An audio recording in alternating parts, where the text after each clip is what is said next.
The 9,875th meeting of the Security Council is called to order. The provisional agenda for this meeting is the situation in Afghanistan. The agenda is adopted.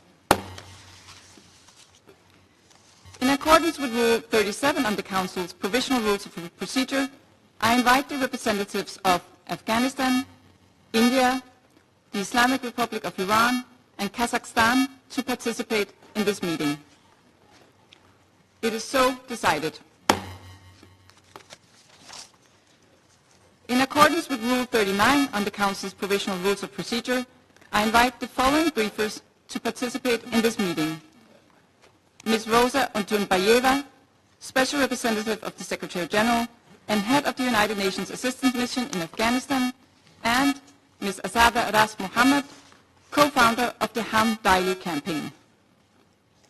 It is so decided. The Security Council will now begin its consideration of item 2 of the agenda. I wish to draw the attention of Council members to document S/2025/109, the report of the Secretary General on the situation in Afghanistan and its implications for international peace and security. And I now give the floor to Ms. Roza Otunbayeva. Madam President, the independent assessment of November 2023, noted positively by this Council in Resolution 2721, calls for a political pathway through which the interests of all sides, the Afghan people, the international community, and the de facto authorities, can be fairly discussed so that Afghanistan can be fully reintegrated into the international system while respecting its international legal obligations. The establishment of these political pathways has been our fundamental task over the past months. Challenges remain. It is the responsibility of the de facto authorities to indicate whether they want Afghanistan to be reintegrated into the international system, and if so, whether they are willing to take the necessary steps. The de facto authorities have so far treated the Afghan state's international obligations selectively, rejecting some on the basis they allegedly impinge on the country's sovereignty or violate their traditions. But to be very clear, these international obligations affect not only the possibility of progress along the political pathway, but most crucially, the well-being of Afghanistan's entire population, whose voices must be included in the political pathway. Madam President, UNAMA and the UN family have constant contacts across the country with Afghans from all walks of life. More and more Afghans are approaching UNAMA to express their concerns, and they deserve to be elevated to this Council. Afghans increasingly resent the intrusions on their private lives by the de facto authorities. They fear Afghanistan's further isolation from the rest of the world. After 3.5 years under Taliban rule, they have indeed welcomed an absence of conflict and greater stability and freedom of movement, at least for the male population. But this is not a peace in which they can live in dignity, with their human rights respected and with confidence in a stable future. Afghans continue to face severe humanitarian crisis defined by decades of conflict, entrenched poverty, climate-induced shocks, large population growth, and increasing protection risks, especially for women and girls. In 2025, more than 50% of the population, some 23 million people, require humanitarian assistance, but this assistance is rapidly decreasing. The defunding of assistance is already having and will continue to have significant impacts on the Afghan people. In the past month, more than 200 health facilities have closed, impacting some 1.8 million people. Essential malnutrition service for children have been limited, and implementing partners have significantly reduced their footprint and coordination capacity. Lives and livelihoods will be lost and development gains further eroded. Given this dire situation, I want to thank the World Bank for its decision last week to provide an additional $240 million to support the health sector until November 2026. Despite the enormous challenges Afghan women face, they have continued to meaningfully and comprehensively participate in the humanitarian response. Humanitarian partners remain committed to upholding the principle of women's participation. Last year, in anticipation of funding cuts and aware of the need for greater efficiencies, the UN system in Afghanistan and its partners adopted a joint approach to strengthen the nexus between humanitarian and basic human needs assistance. This fed into and complemented efforts on the political track, including the UN-convened meetings of Special Envoys on Afghanistan in Doha and the subsequently established working groups on counter-narcotics and the private sector. Donors responded by increasing contributions to basic human needs aid, which reached almost $1.6 billion in 2024, equaling the funding levels of humanitarian aid. Our field visits and interactions with Afghans in all provinces provide ample evidence of the positive impact of this joint-up approach. This includes the ability of Afghans to access basic services, to build their livelihoods, and to promote participation and inclusion.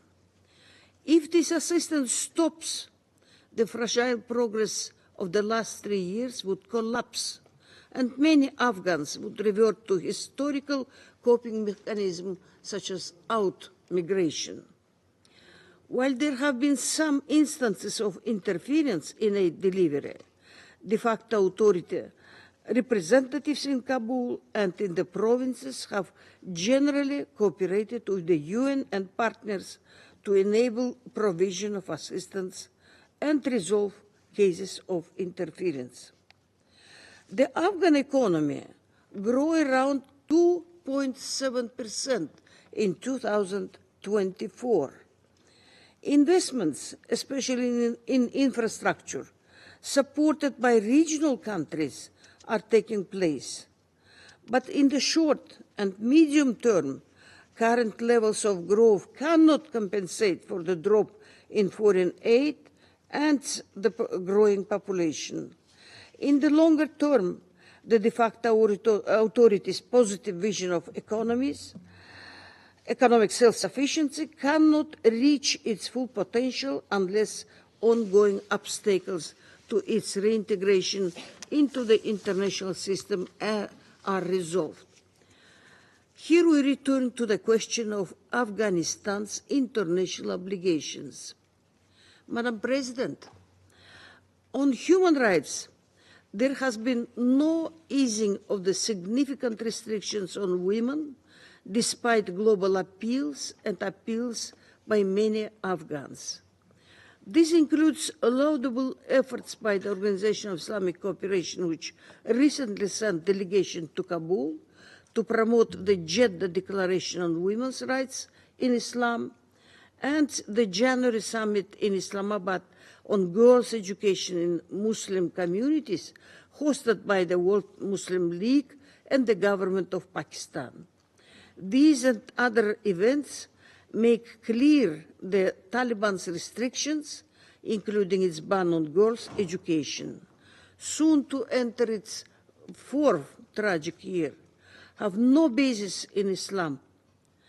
The anniversary of the education ban is a particularly sad landmark as we celebrate International Women's Day these days.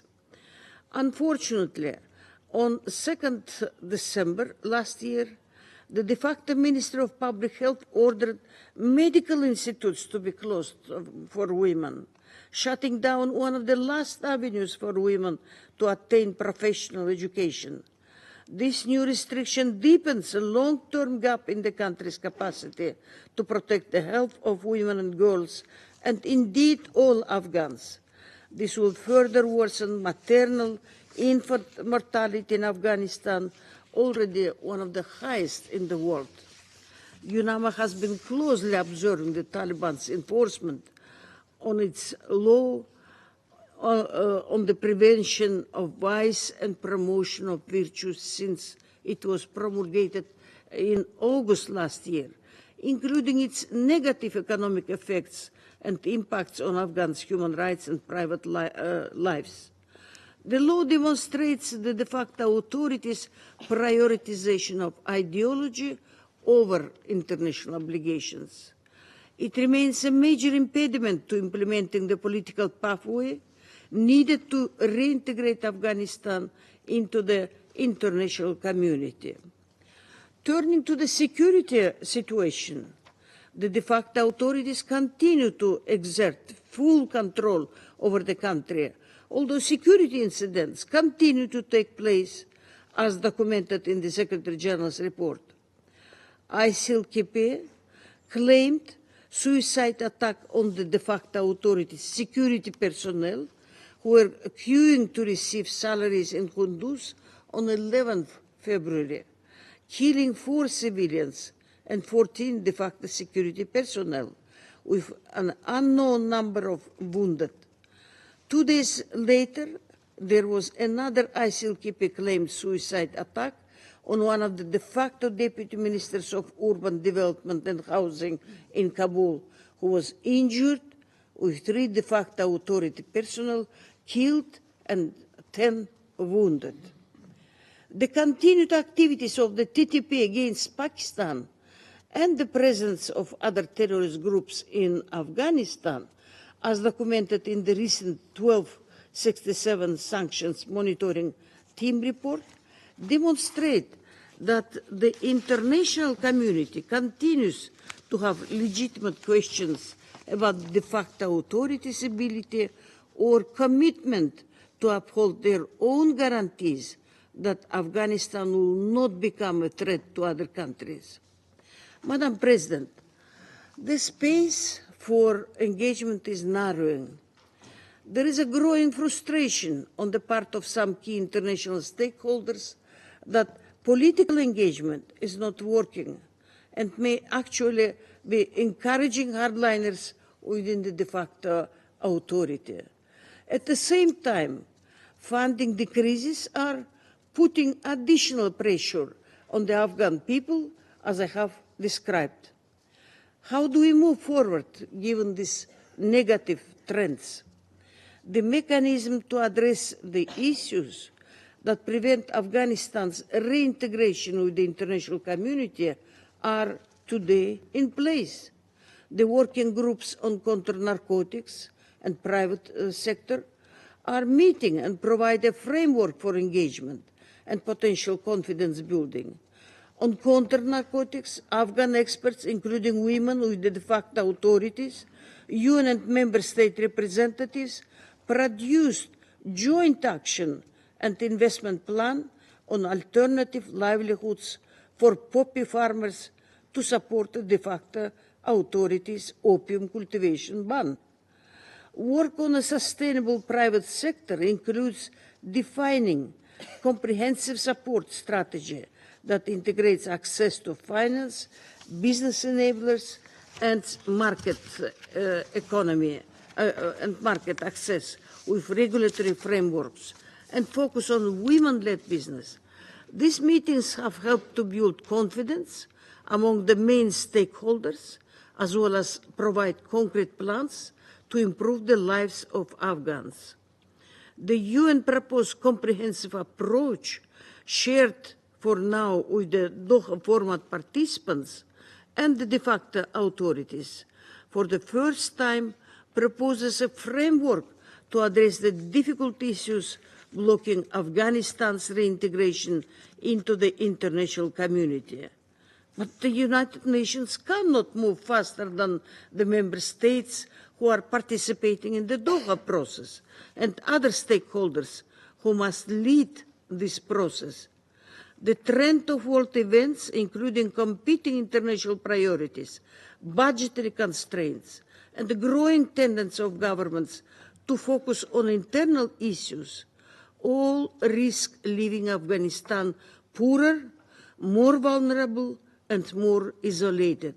This is an avoidable outcome, but only if all stakeholders recognize the risk and seek actively to avoid it, in particular the de facto authorities.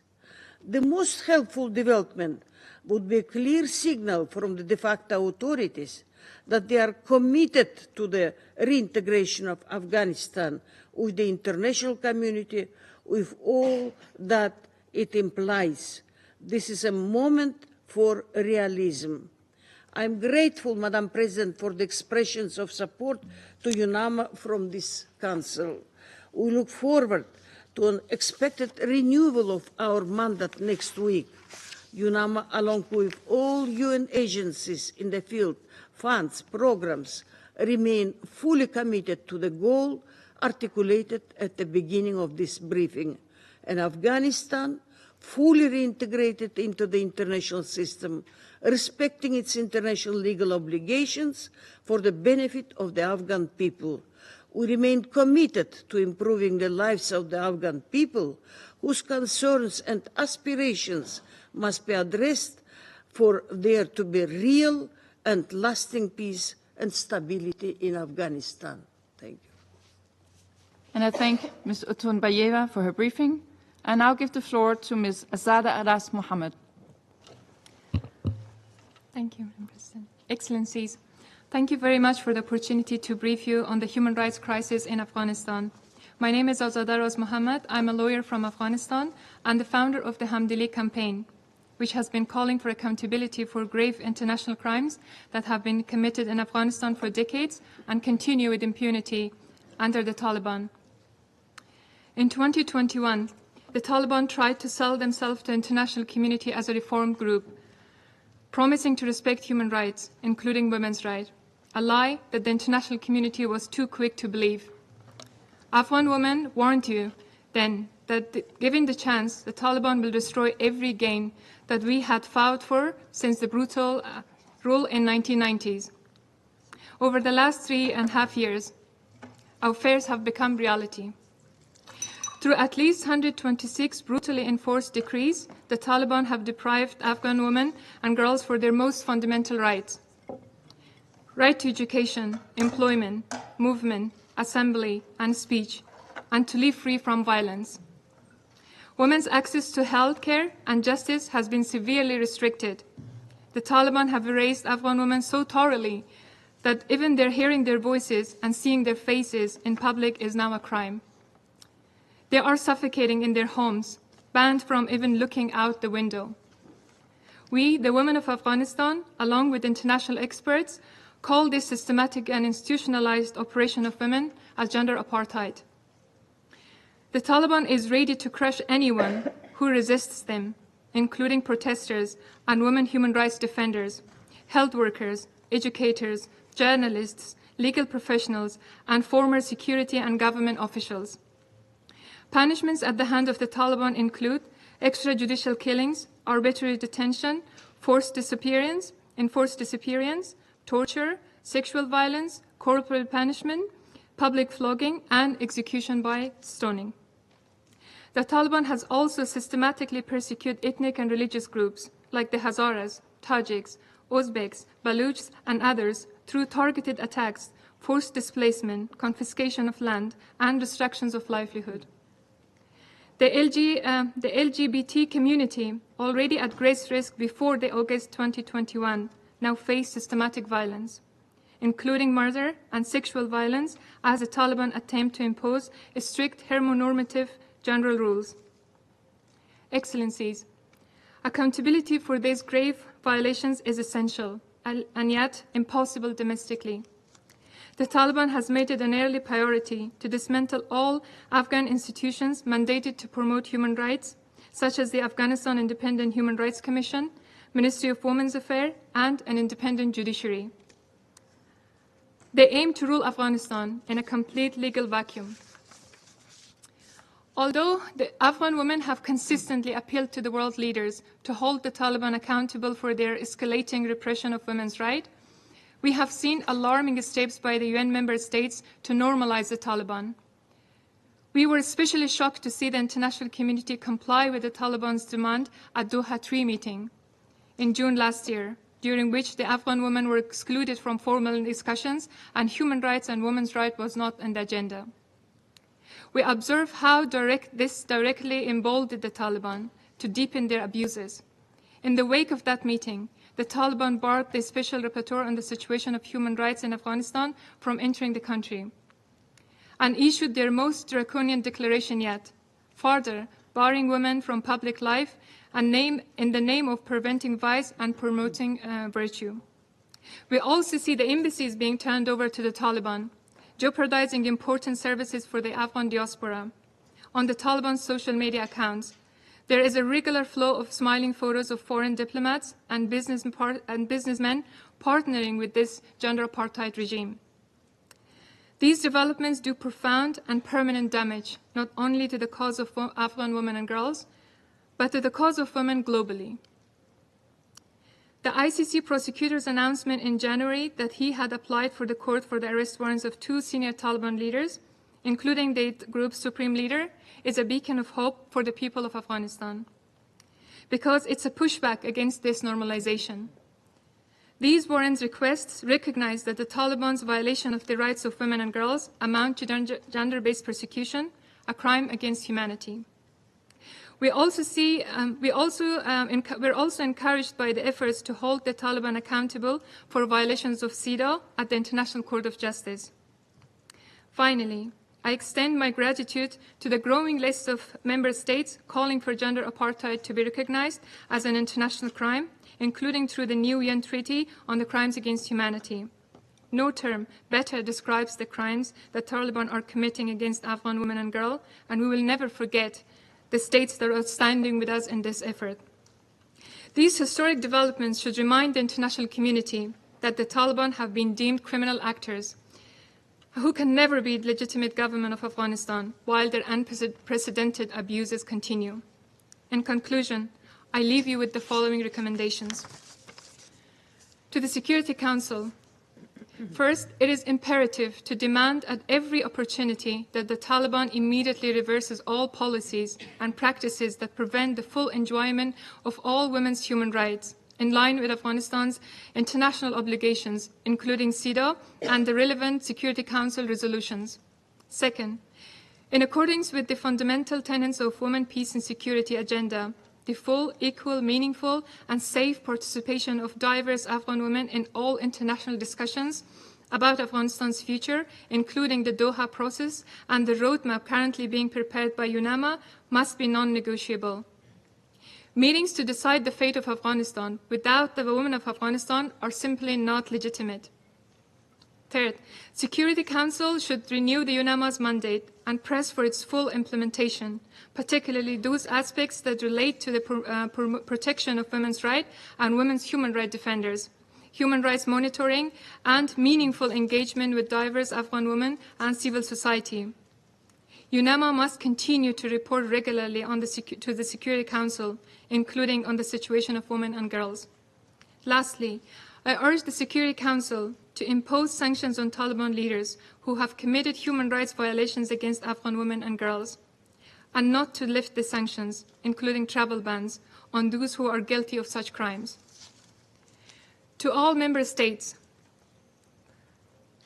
I urge you to provide your full assistance to the International Criminal Court in current and future efforts to pursue charges against all senior Taliban members who have committed acts of gender-based persecution and other crimes against humanity and war crimes in Afghanistan since 2003. Use universal jurisdiction to bring Taliban leaders who are committing international crime to justice. call for gender apartheid to be codified as a crime against humanity, including through the draft treaty on crimes against humanity.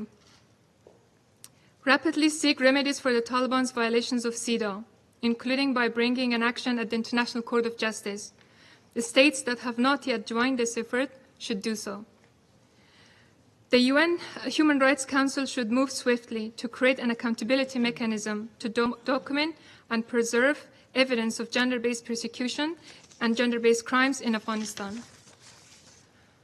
Excellencies, as a woman from Afghanistan, I have witnessed how the unaddressed legacies of the past crimes have trapped my country in a cycle of violence and instability. If the people of Afghanistan had been able to hold the Taliban accountable in 2001 and earlier years, perhaps we would not have witnessed the Taliban's violent return to power 20 years later. If impunity is the disease, accountability is the antidote. Thank you. I thank Ms. Ras Mohammed for her briefing. I now give the floor to those council members who wish to make statements. I give the floor to the representative of Guyana.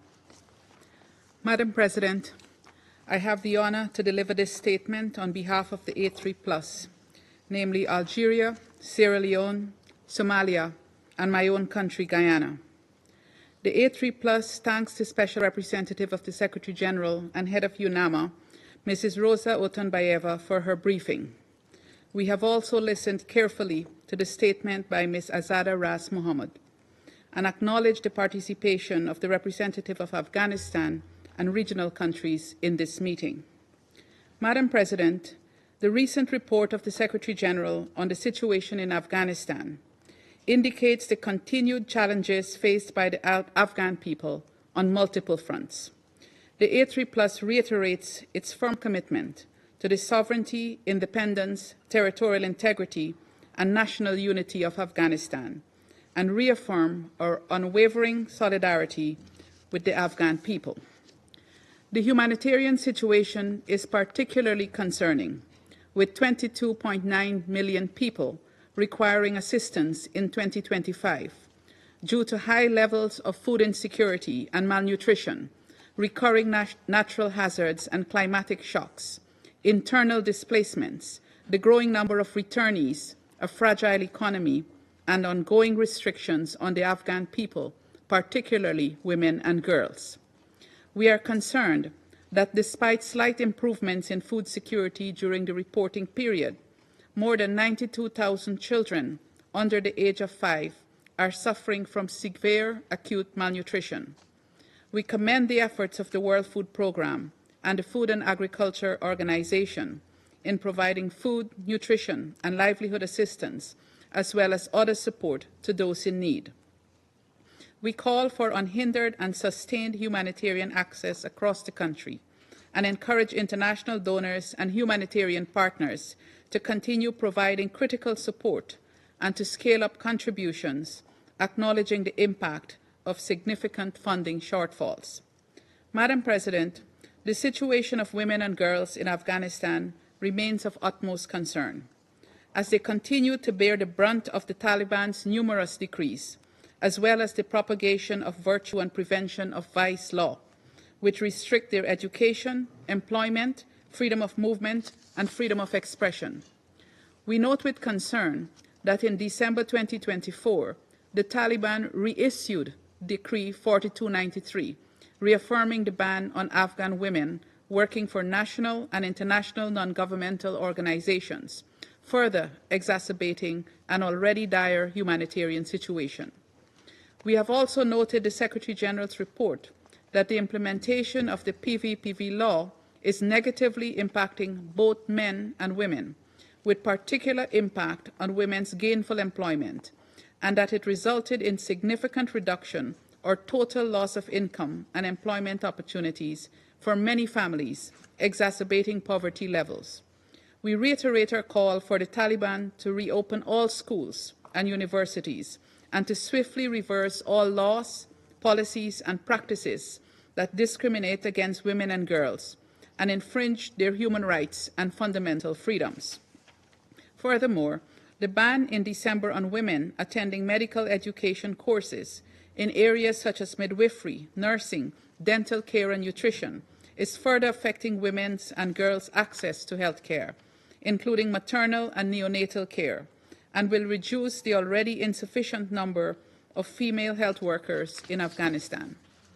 The A3+ emphasizes that the full, equal, and meaningful participation and leadership of women in all spheres of life is necessary for Afghanistan's development and prosperity.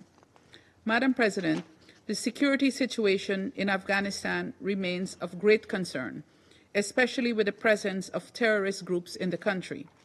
7 terrorist attacks claimed by ISIL-K resulted in several casualties. We call on the Taliban to scale up efforts to combat terrorism and urge countries in the region to intensify joint efforts to stabilize the security situation in Afghanistan and the wider region. While we welcome the report that opium production remained low for the 2nd consecutive year, we are concerned about the 19% increase in cultivation compared to 2023.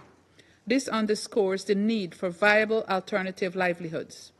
We are also concerned by the November 2024 report of UNODC and UNDP on substance use treatment in Afghanistan, which found that opiates remain the leading cause of treatment admissions, with rising demand for stimulant-related services, particularly methamphetamine.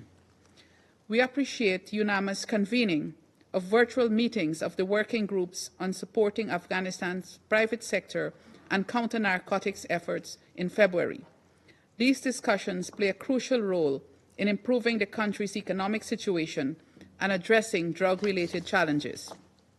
We note the ongoing cooperation between Afghanistan and regional countries in various fields, including trade, agriculture, water, and energy, among others, and welcome UNAMA's efforts to facilitate regional cooperation.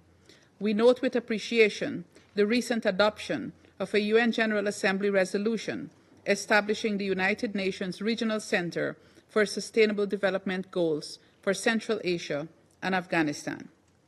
Madam President, the A3+ reiterates our belief that engagement between the international community and Afghanistan is crucial for the country's social and economic development, as well as for sustainable peace and stability. We call upon the Taliban to comply with Afghanistan's international obligations for the well-being of the Afghan people.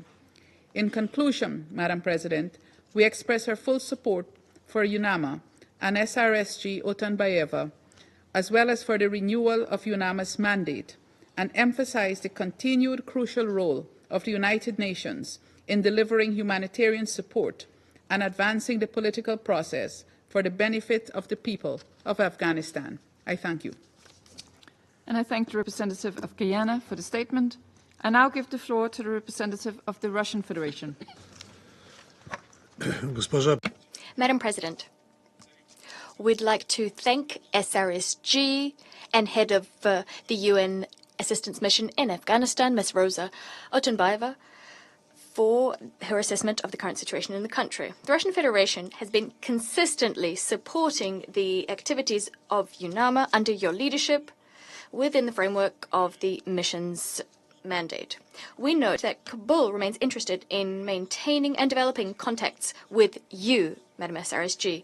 We welcome the unswerving commitment of the UN to maintaining its presence there and supporting the Afghan people. We listened very carefully to the briefing of the civil society briefer, Ms. Raz Mohammed. We're also delighted to see countries from the region be given the floor in this discussion. We've taken note of the SG's report about the situation in Afghanistan. We'd like to make the following remarks.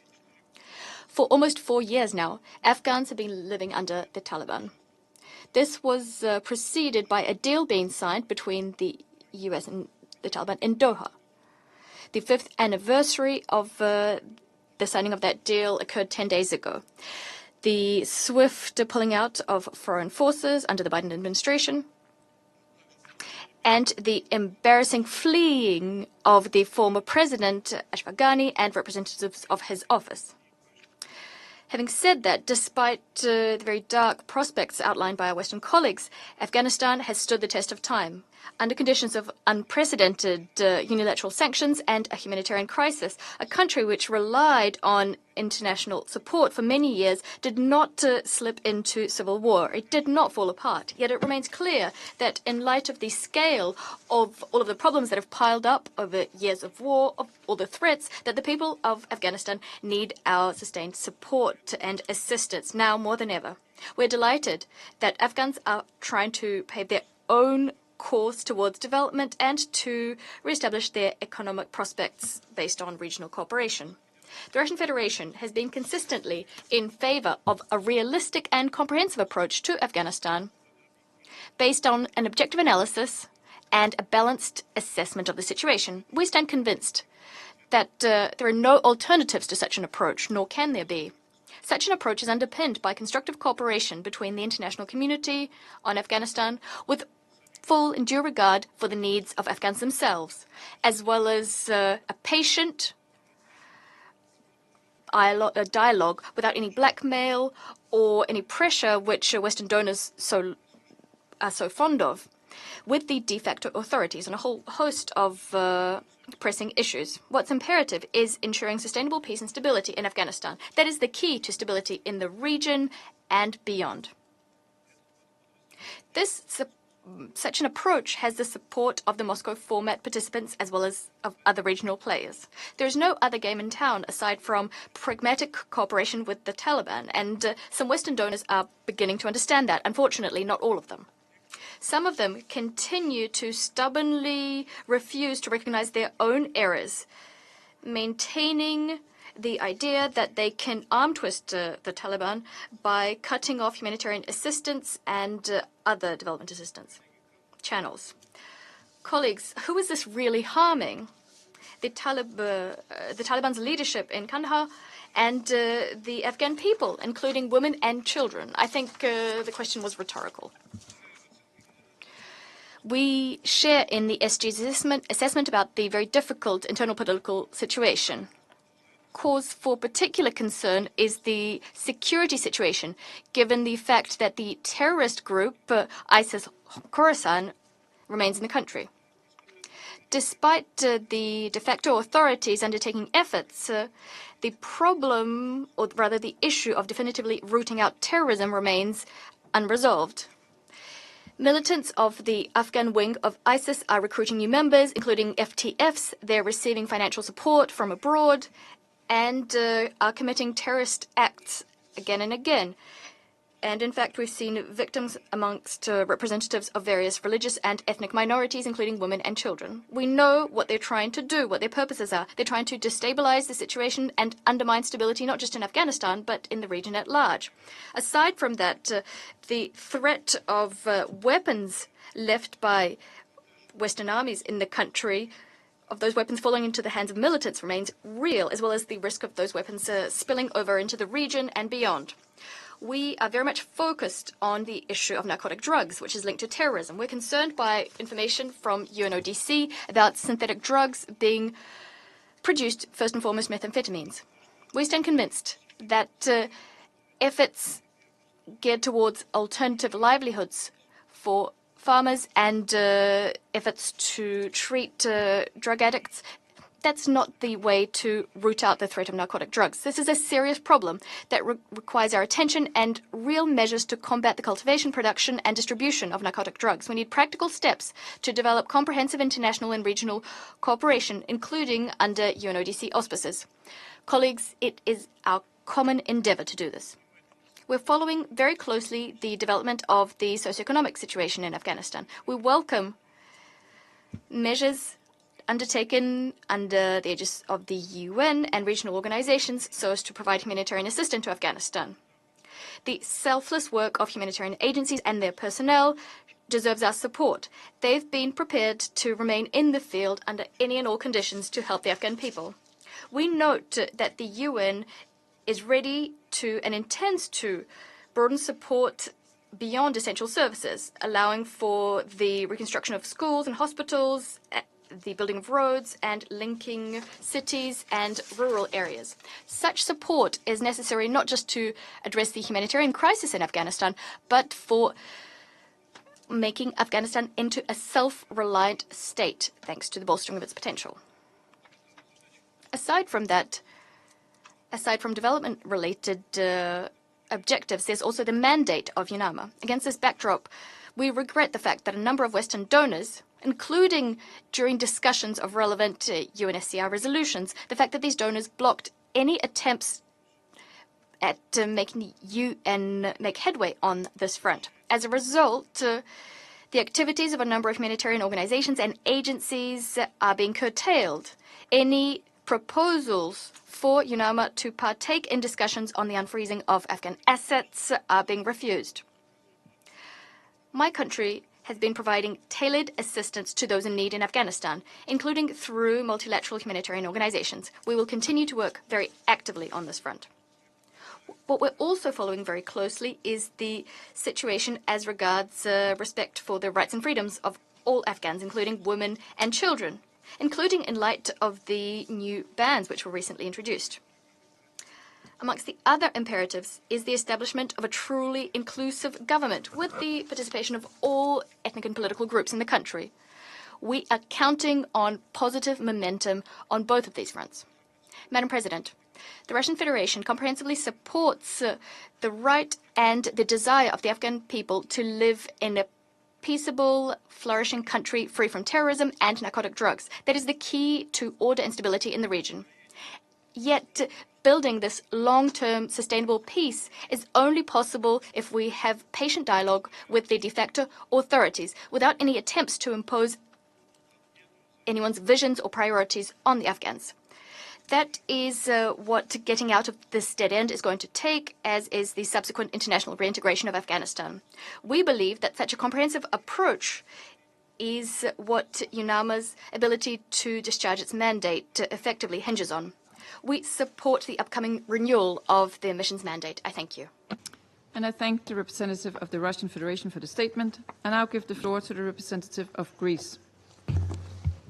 Thank you, Madam President.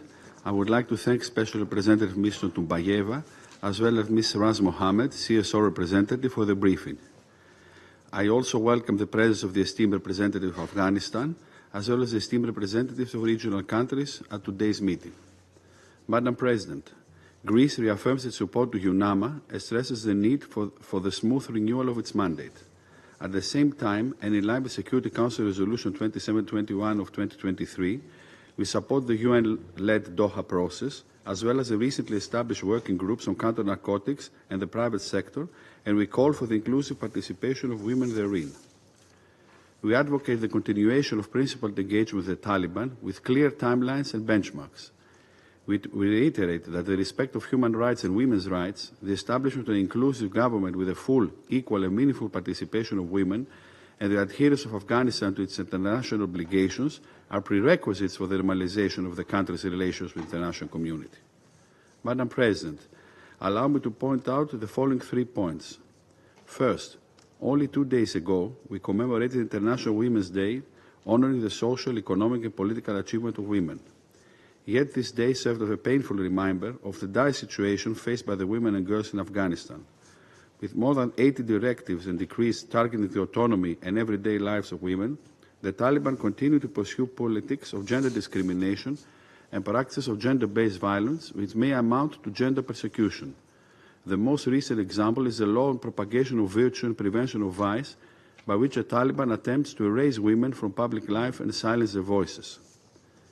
My country, Greece, condemns in the strongest terms these egregious practices and urges the Taliban to put an end to the systematic and systemic violation of human rights and fundamental freedoms of Afghan women and girls, while standing ready to welcome any steps towards accountability.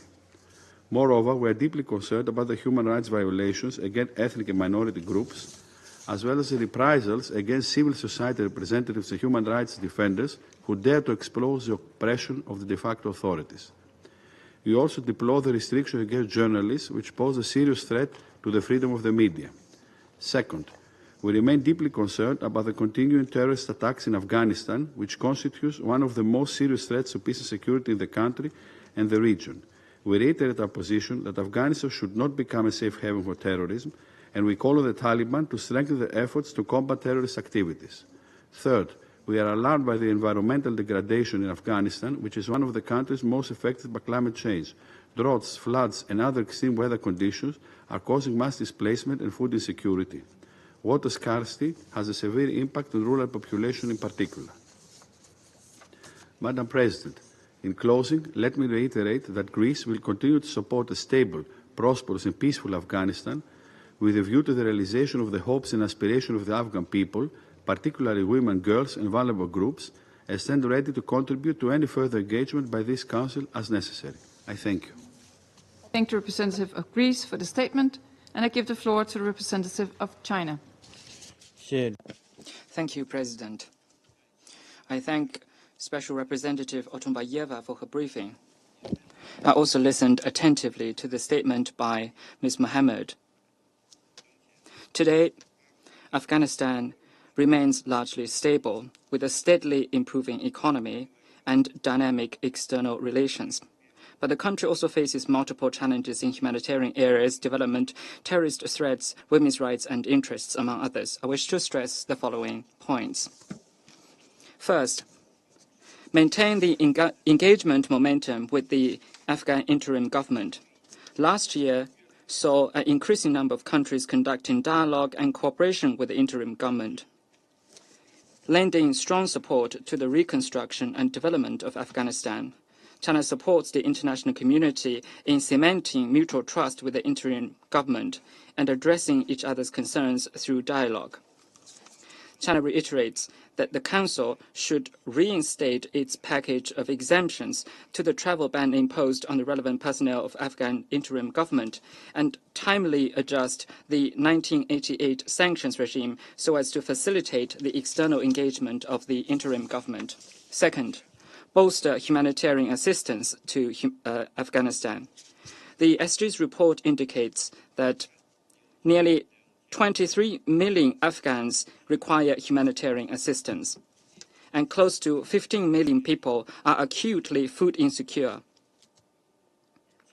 While merely 3.5% of this year's humanitarian funding has been received, major traditional donors have abruptly paused or reduced their aid to Afghanistan, seriously impacting its healthcare, education, and food and agriculture systems, and making the already difficult life of Afghans even more precarious.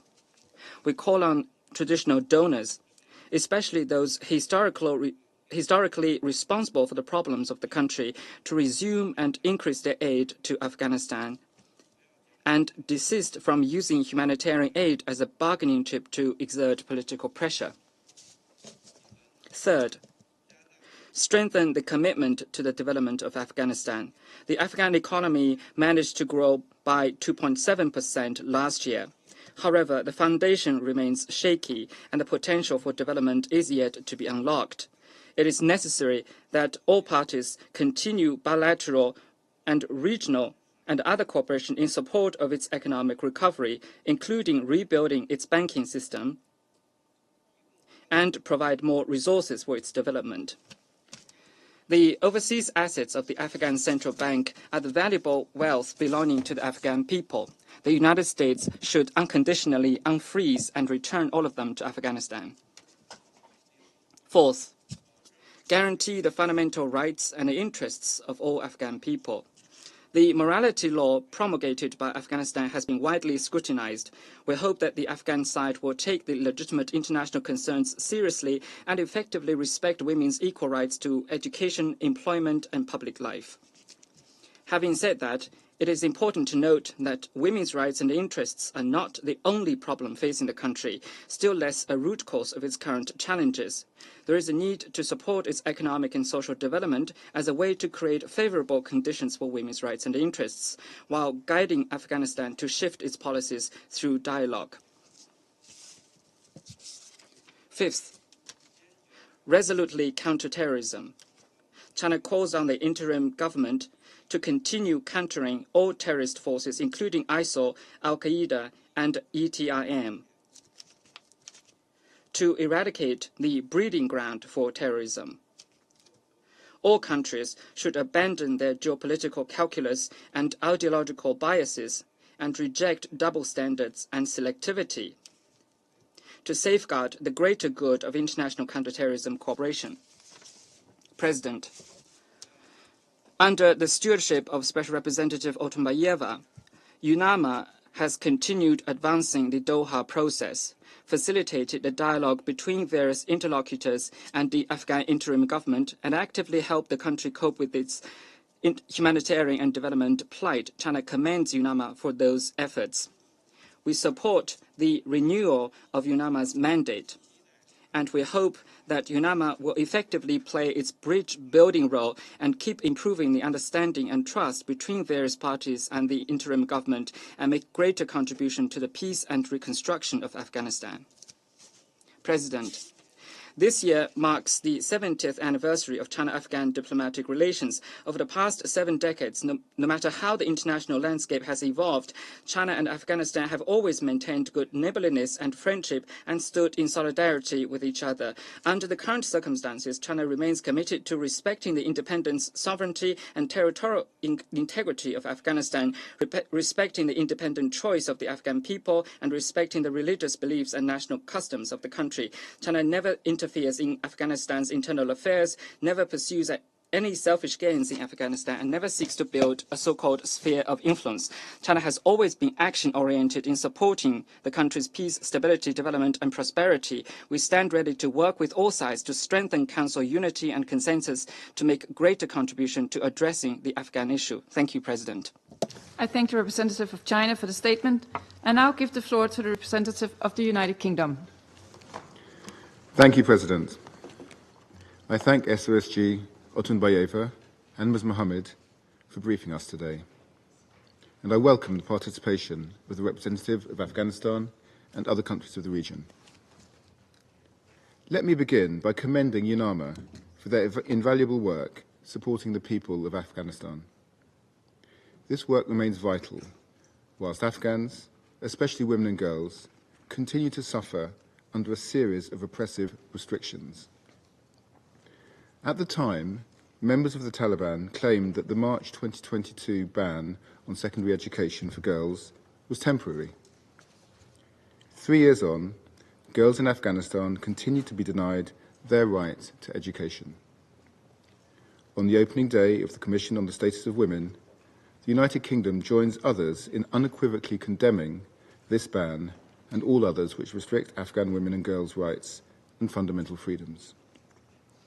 We strongly urge their immediate reversal, and we support efforts at greater accountability, including the referral of Afghanistan to the International Court of Justice for violations of the Convention on the Elimination of all forms of discrimination against women. President, the Taliban face a choice. If they want to be integrated into the international community, then they must adhere to their international obligations, including on human rights, political inclusion, and counter-terrorism. This is clearly laid out in the Special Coordinator's independent assessment and in Security Council Resolution 2721. The UK, with other members of the international community, has engaged constructively with the UN-led process, including through the Doha meetings and working groups on counter-narcotics and the private sector. But continued engagement is not guaranteed without reciprocity and commitment from the Taliban in return. We welcome the ongoing efforts of UNAMA and the UN's good offices to this end, and we encourage further dialogue between all relevant Afghan political actors and stakeholders, in line with relevant Security Council resolutions, and in support of a better future for the people of Afghanistan, especially its women and girls. I thank you. I thank the representative of the United Kingdom for the statement, and I now give the floor to the representative of Pakistan. Thank you, Madam President. Madam President, I congratulate you and the Danish delegation on your skillful guidance of the Council this month. We take note of the Secretary General's report on the situation in Afghanistan, We welcome the briefing provided by Special Representative of the Secretary General and Head of UNAMA, Ms. Roza Otunbayeva.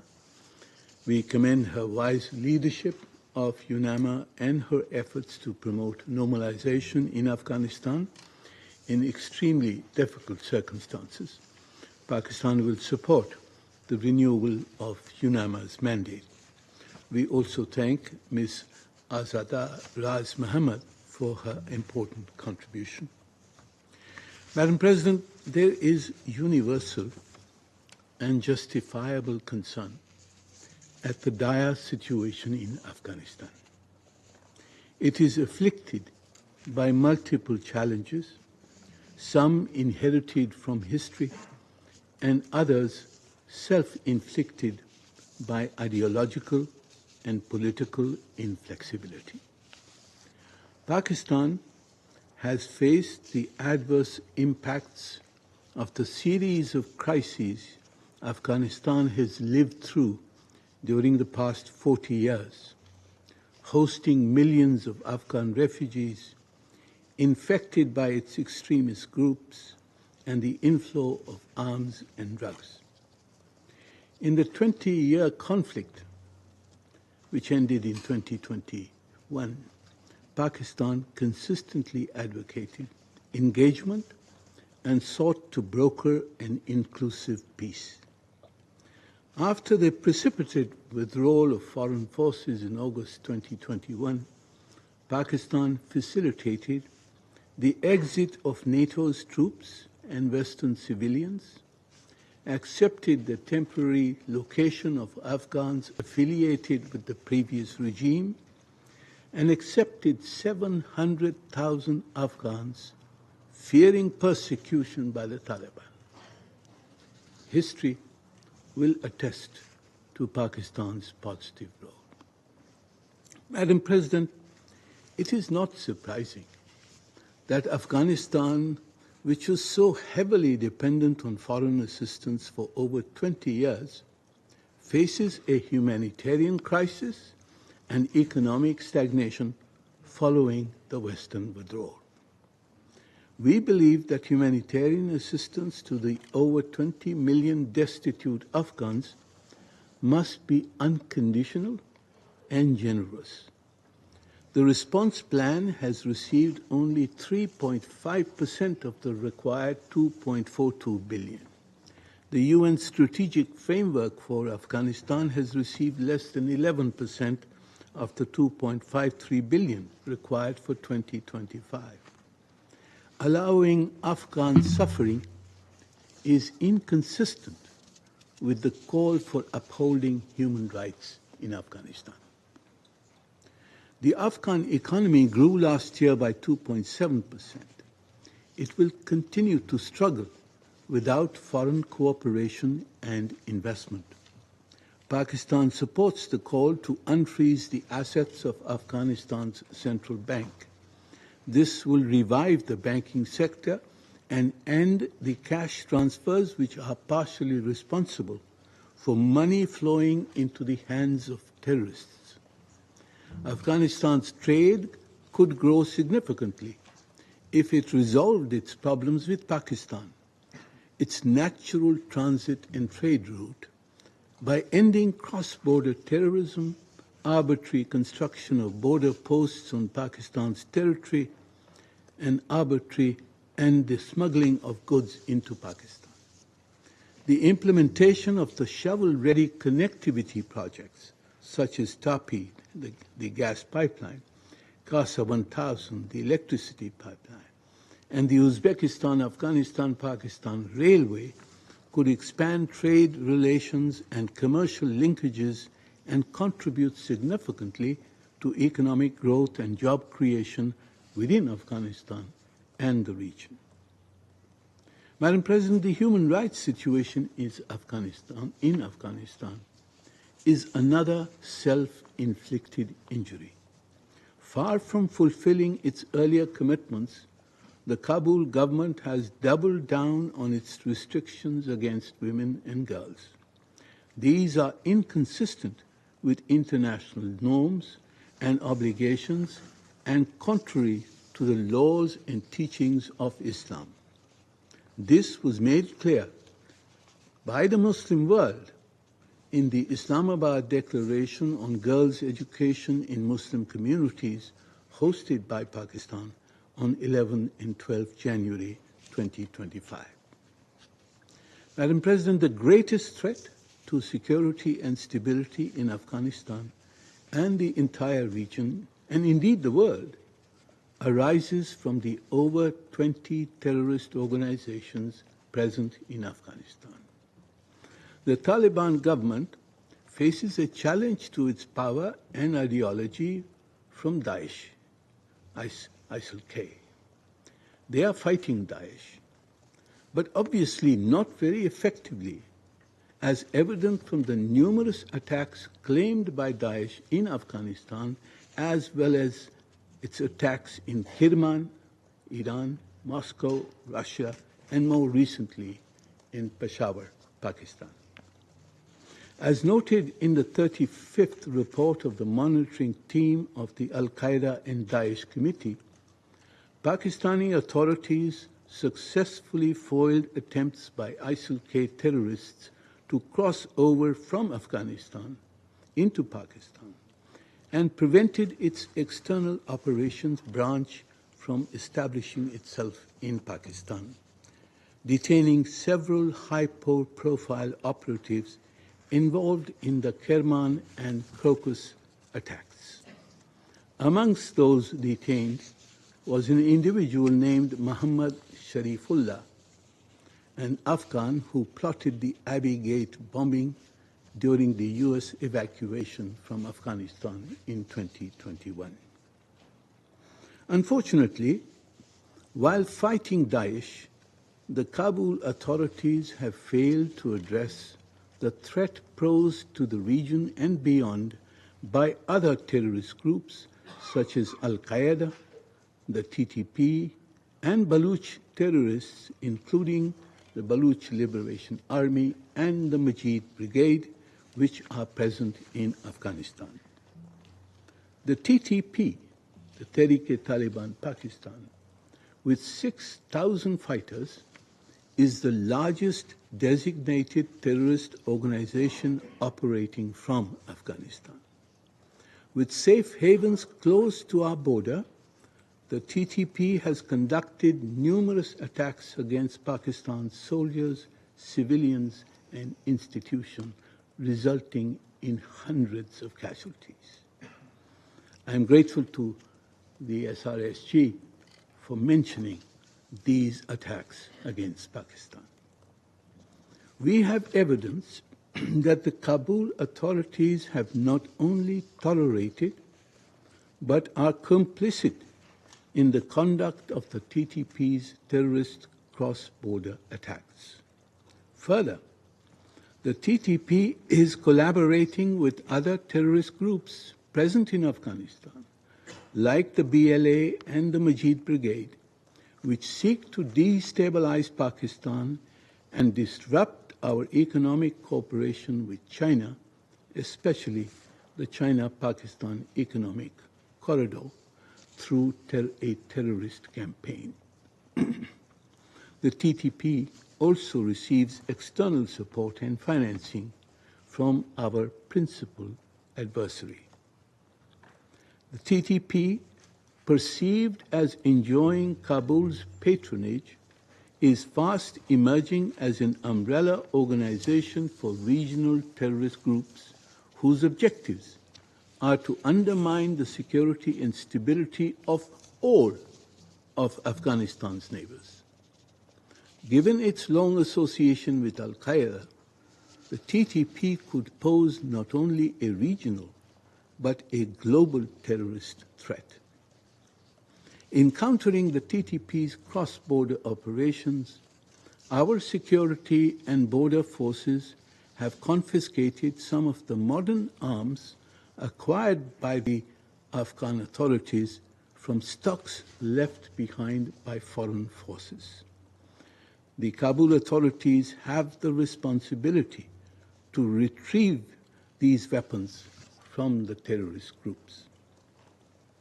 Madam President, Pakistan will continue to take all necessary measures to eliminate the terrorist threats to our national security in accordance with our right to self-defense under international law and in accordance with the relevant resolutions of the Security Council. The declaration of the ministerial meeting of the foreign ministers of China, Iran, Pakistan, and the Russian Federation on 27 September 2024 was a welcome affirmation of the regional consensus to eliminate the terrorist threat from Afghanistan. We remain committed to cooperating with our regional and international partners to effectively combat the menace of terrorism which threatens so many countries in Asia, Africa, and elsewhere today. Madam President, given the centrality of the terrorist threat to Afghanistan's future, it is strange that the Secretary General's report, which is entitled, and I quote, "The Situation in Afghanistan and its Implications for International Peace and Security," unquote, while it covers the humanitarian, economic, and human rights issues, it does not cover the issue of terrorism. We are offered the bureaucratic explanation that UNAMA's mandate does not cover counterterrorism, which we are told is the mandate of the Office of Counterterrorism. The Office of Counterterrorism's work program includes counterterrorism efforts relating to Central Asia and Afghanistan, but so far, not Pakistan, which is facing daily terrorist attacks, or Iran, China, or Russia. Nor has the 1988 Taliban Committee or the 1373 Counterterrorism Committee been activated so far to address the terrorist threat in and from Afghanistan. Pakistan will initiate consultations on the creation or activation of an appropriate mechanism to address this issue, including a working group on counterterrorism within the Doha process. International consideration, Madam President, is also essential to ensure the earliest possible repatriation of Afghan refugees, especially from Pakistan and Iran. Pakistan cannot be expected to host the refugees indefinitely or to hold back from expelling undocumented Afghans, some of whom have been involved in unlawful activities, including terrorism, within Pakistan. Madam President, we need to intensify our efforts to promote early normalization in Afghanistan. Pakistan was the first to advocate sustained engagement with the Afghan interim government. Pakistan has welcomed the Doha process. However, the steps undertaken under its framework must go beyond counter-narcotics and the private sector. All the fundamental issues identified in the independent assessment report by the Special Coordinator, Ambassador Feridun Siniroglu, in 2023, including counterterrorism, human rights, and inclusive governance, must be addressed in the Doha process. To this end, we endorse the Special Coordinator's proposal to adopt a roadmap of reciprocal actions by the Afghan interim government on human rights, political inclusion, and counterterrorism, and by the international community on economic revival, connectivity projects, the travel ban exemptions, sanctions relief, and eventual recognition of the UN representation for the interim authorities. This could be elaborated into a time-indicative program of action under the mosaic approach proposed by UNAMA and provide a clear pathway towards normalization in Afghanistan. Madam President, in conclusion, as close and contiguous neighbors with shared bonds of history, geography, ethnicity, language, faith, and culture. The destinies of Afghanistan and Pakistan are intertwined.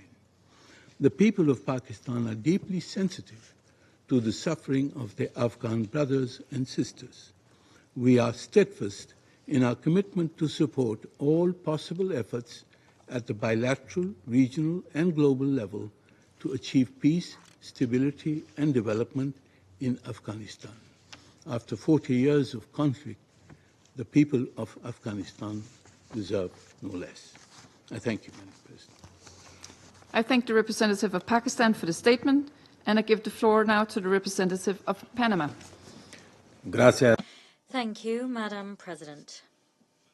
Panama thanks the presidency of this Council for convening this meeting.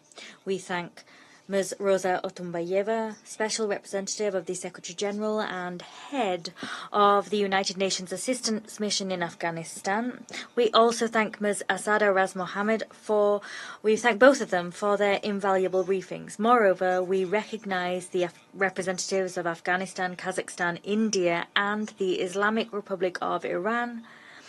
They are here with us today, and they are honoring us with their presence. The Republic of Panama recognizes the progress made by the United Nations Assistance Mission in Afghanistan and the way in which its mandate has evolved to allow it to continue helping the people of Afghanistan. Resolutions 2626 of 2022, 2679 of 2023, and 2727 of 2024, alongside the progress made within the Doha process, underline the important role that the United Nations play in promoting peace and stability in Afghanistan. This work serves as a foundation for sustained and robust international engagement. The Secretary-General's recent report reiterates the concerning reality prevailing in Afghanistan. That reality is exacerbated by the adverse consequences of the measures adopted by the de facto authorities regarding women's rights, the humanitarian situation, and the decreasing levels of security in the country. In view of the enactment of the so-called Propagation of Virtue and Prevention of Vice law, and the edicts from the de facto authorities that restrict rights and freedoms of women and girls, we are now seeing educational and employment opportunities for these groups hampered. Panama aligns itself with the international community and the UN mission and endorses their requests to the de facto authorities that they reconsider the implementations of these edicts in view of the far-reaching implications that they have for the lives of Afghan women and girls. These measures are self-destructive and will have a negative impact on the country's development. They will widen the trust deficit in the international community and must be viewed as a threat to international security. Panama trusts that UNAMA will continue working actively to promote the women, peace and security agenda. We trust that UNAMA will continue to champion the participation of women in political processes and in the promotion of legislative reforms, legislation which should streamline gender considerations. Women should also be involved in strengthening institutions and raising awareness regarding erroneous interpretations of Afghan and Islamic law. UNAMA should be involved in all of this. Consequently, we staunchly support the UNAMA's mandate renewal because UNAMA has been a fundamental mechanism for the international community to closely follow events in Afghanistan.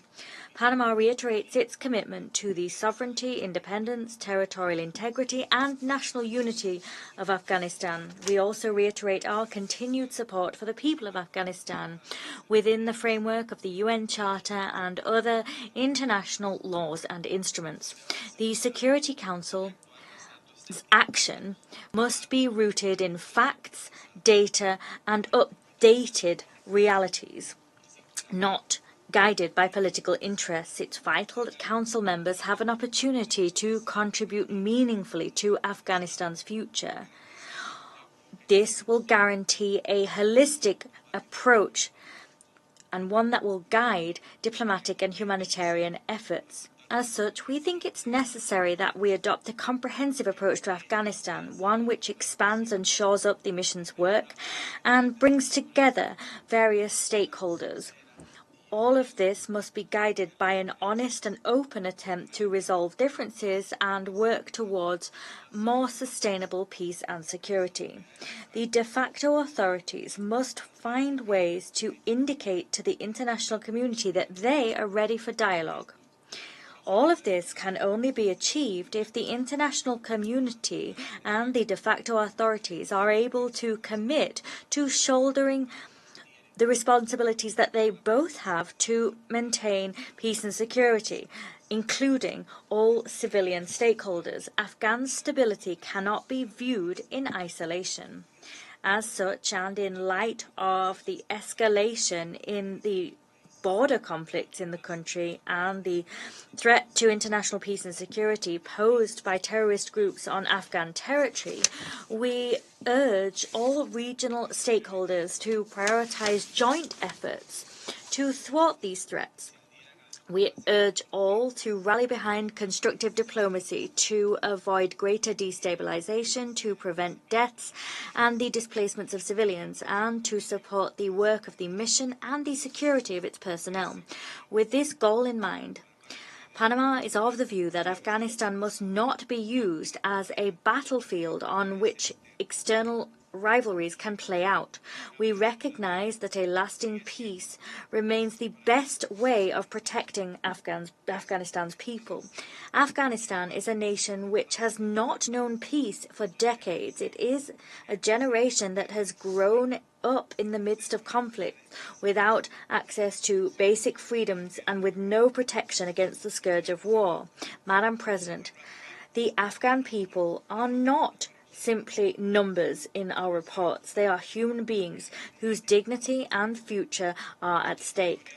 History will remember the way that we decide to respond. We, the peoples of the United Nations, have the moral responsibility to act guided by the dignity and value of the human person, by the notion that men and women are equal in rights. We must act with bravery through tangible action and with an unwavering commitment to the growth and development of the Afghan people, as well as their achieving their full potential. Thank you.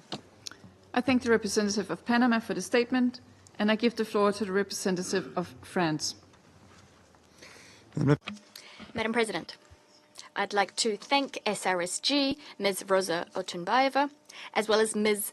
Azada Raz Mohammed for their briefings. The Taliban regime has placed gender-based persecution as well as violence against women at the heart of its political identity. Afghan women have been deprived of their right to education, pushed out of public life, the economy, and politics. They've been deprived of freedom of movement.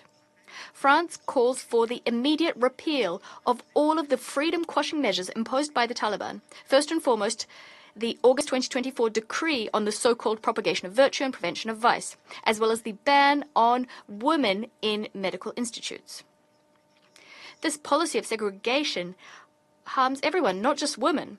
By erasing half of the population from public life, the Taliban is crushing any prospects of development and justice in Afghanistan.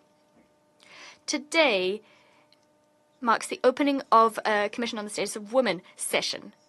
Thus, this Council and the entire international community must condemn, unambiguously so, this policy of segregation.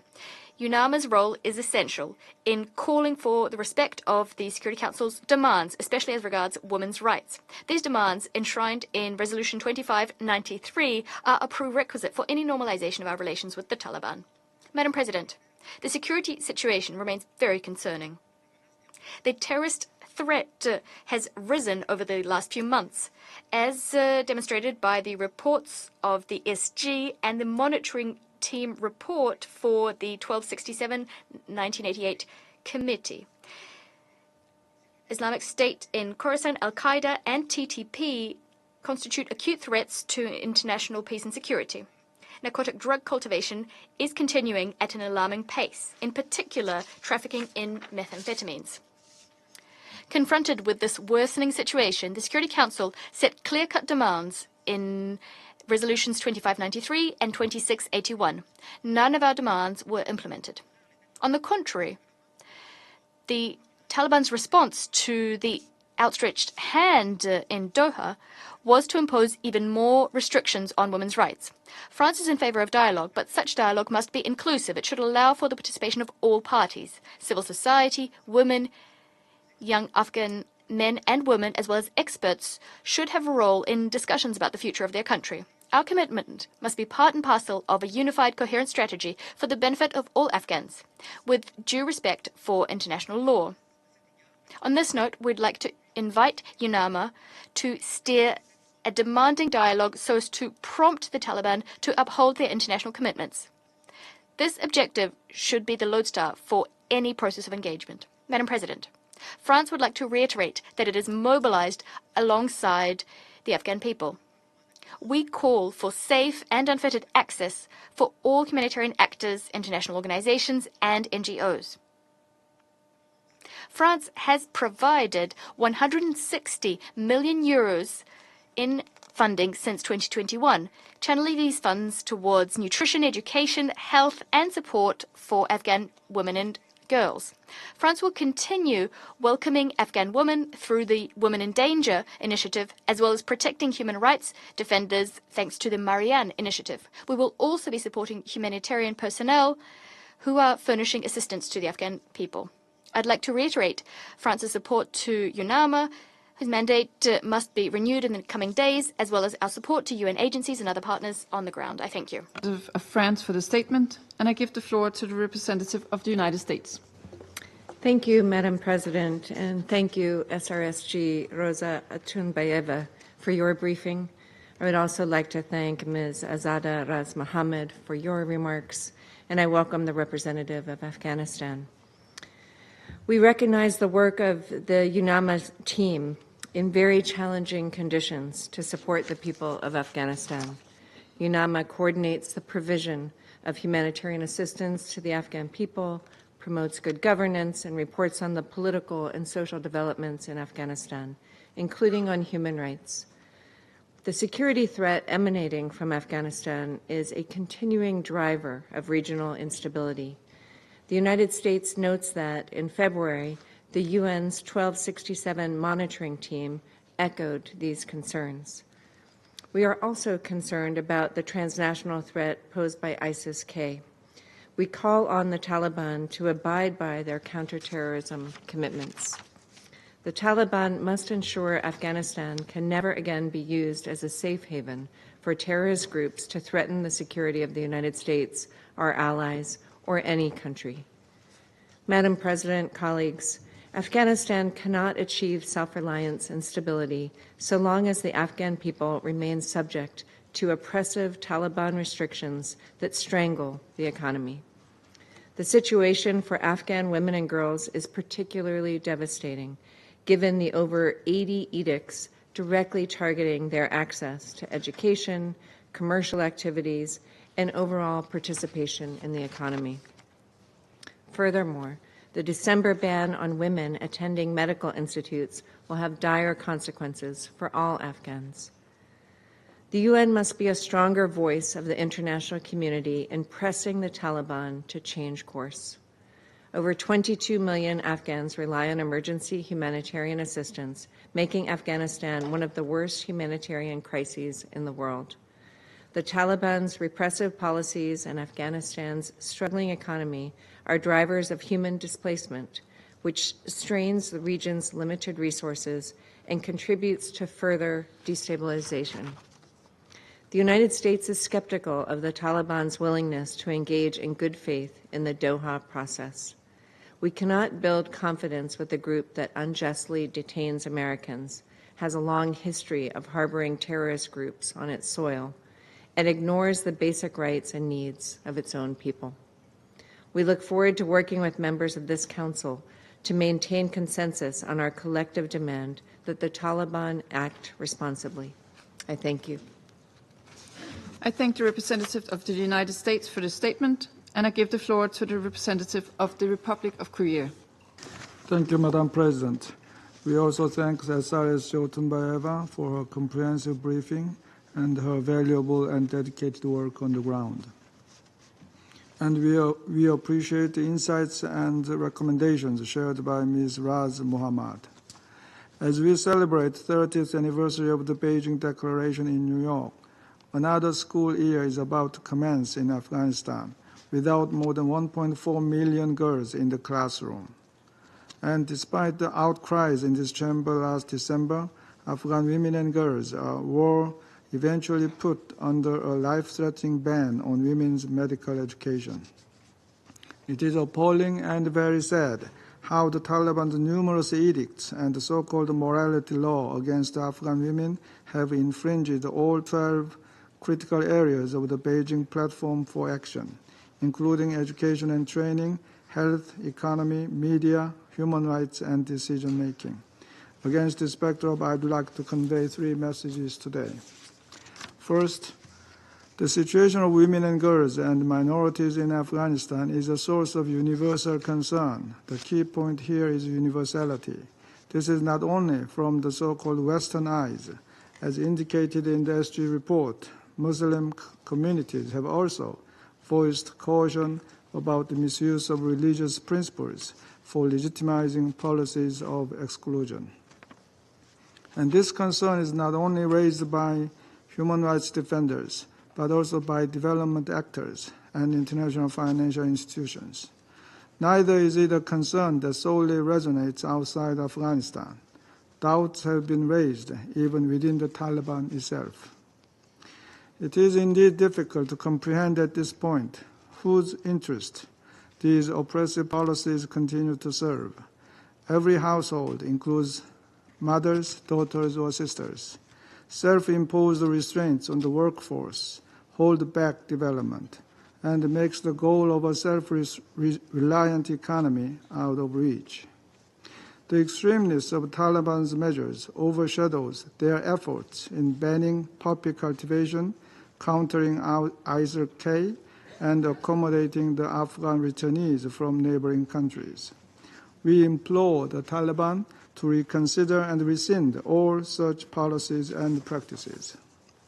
Second, the political roadmap being developed with the facilitation of the UN Secretariat and UNAMA places us at a critical juncture. Extensive work will be required to identify, pair, and sequence the steps to be taken by all stakeholders. Designing a viable roadmap will be a great challenge, and then ensuring its faithful implementation will be another difficult task. Yet, this UN-scale engagement process remains the only agreed-upon pathway for Afghanistan's reintegration into the international community. We continue to believe that this Doha process would benefit from a dedicated agent to coordinate and reconcile differing priorities. In this regard, we encourage the Secretary General to continue his efforts in appointing an independent entity such as a special envoy in accordance with Security Council Resolution 2721. We expect the cooperation of all parties in this regard. In the meantime, from Afghanistan, we need interlocutors who can not only communicate and negotiate, but can deliver on their commitments. For our part, the Republic of Korea will continue its principled engagement with all relevant Afghan stakeholders as a Doha participant. Third, we must not lose sight of the urgent everyday needs of the more than 22 million Afghan people. One pressing area of focus is water scarcity and other climate-related risks, as highlighted in the recent informal expert group meeting co-hosted by my delegation. In a landlocked, war-torn country with an agriculture-based economy, these challenges can precipitate increases in displacement, organized crime, narcotics, and the recruitment of terrorist groups. As a long-standing donor, Korea has provided around $94 million of humanitarian assistance since August 2021. This includes partnering with UNICEF to build climate-resilient wash solutions, assisting WFP in supporting alternative livelihoods for poppy farmers, and addressing the rapidly increasing needs of refugees and displaced populations with UNHCR and IOM. In addition, we hope that our recent pledge to join the Special Trust Fund for Afghanistan, STFA, will further contribute to supporting the humanitarian and basic human needs of the Afghan people. Madam President, let me close by reiterating the importance of this Council's consensual support to UNAMA. With a few diplomatic corps on the ground, UNAMA is indeed the face of the international community and plays an irreplaceable role in sustaining the country at this dire moment. In this regard, the Republic of Korea looks forward to working together with the Council members to ensure the smooth renewal of UNAMA's mandate, reflecting important updates on the multifaceted challenges facing Afghanistan over the past 3 years. Thank you, Madam President. I thank the representative of the Republic of Korea for the statement, and I give the floor to Slovenia. Thank you, Madam President. I wish to add my thanks to SRSG Otunbayeva and for her briefing, and to Ms. Mohammed for her remarks. I also welcome the representative of Afghanistan to the meeting. Madam President, the latest UNAMA report is once again a stark reminder of the many and complex challenges Afghanistan continues to face. We welcome all the activities UNAMA has undertaken in fulfilling its mandate during this period. UNAMA's presence in Afghanistan remains crucial. We particularly stress the importance of its work on human rights, humanitarian assistance, and continued political dialogue with all relevant stakeholders, including the Taliban. Slovenia supports the renewal of UNAMA's mandate and its full implementation, and we will continue to engage constructively with other members towards this end. Madam President, the 2 working groups launched in the framework of the Doha process have now proceeded to the next stage. We welcome the Secretariat's and UNAMA's work towards a political roadmap with 6 main topics, including human rights, to facilitate a more coherent, coordinated, and structured engagement of the international community with the Taliban. We particularly appreciate the inclusion and participation of women experts in discussion within the working groups in the upcoming effort on job creation and entrepreneurship, including access to finance, banking infrastructure, and other key private sector issues. We expect the process to focus on delivering real, tangible results for all Afghan people and across urban and remote rural areas alike. Madam President, Slovenia continues to pay particular attention to the human rights situation, which remains bleak, particularly for women and girls who continue to face systematic gender-based discrimination. We repeat our calls for an immediate reversal of all policies and practices of unacceptable repression of women and girls. Full, equal, meaningful, and safe participation of women and girls in all spheres of public life is essential, and they need to be included in all related discussions at all levels. Humanitarian aid is still needed by nearly 30 million people, with profound repercussions for the overall stability of Afghanistan. All humanitarian operations must have safe and unhindered access to deliver urgent aid. It is essential to ensure that humanitarian aid is distributed safely, fairly, and in a gender-responsive manner to all Afghan people in need. Madam President, worsening adverse effects of climate change, environmental degradation, and natural disasters, such as flood and drought, are another acute challenge for Afghanistan. It is widely impacting the humanitarian situation and overall stability of the country, including through contributing to displacement, water scarcity, food insecurity, and land degradation.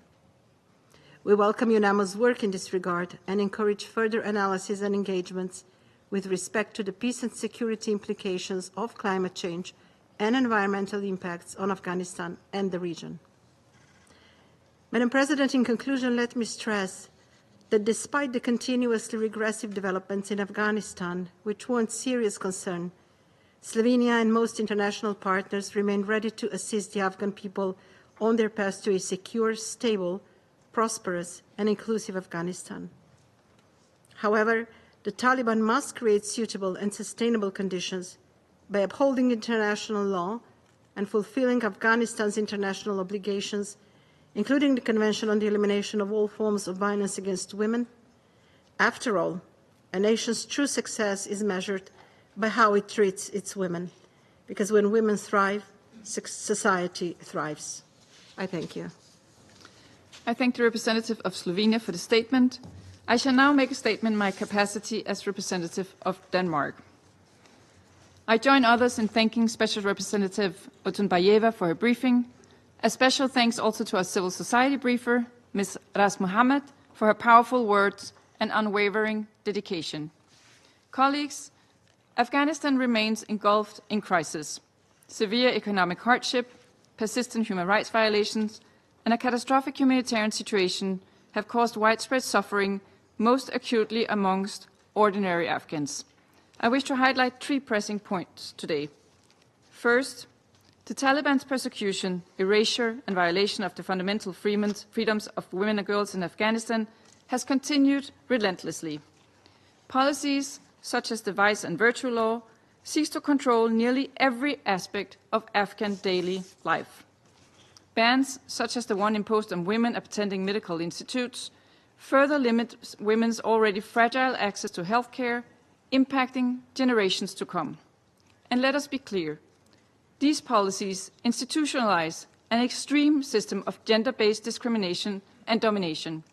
They are contrary to basic, universal human rights, and they are devastating for the Afghan people. Denmark condemns, in the strongest possible terms, these massive human rights violations. This injustice undermines Afghanistan's prospects for lasting peace, economic development, and stability. We urge the Taliban to immediately reverse all of their discriminatory policies.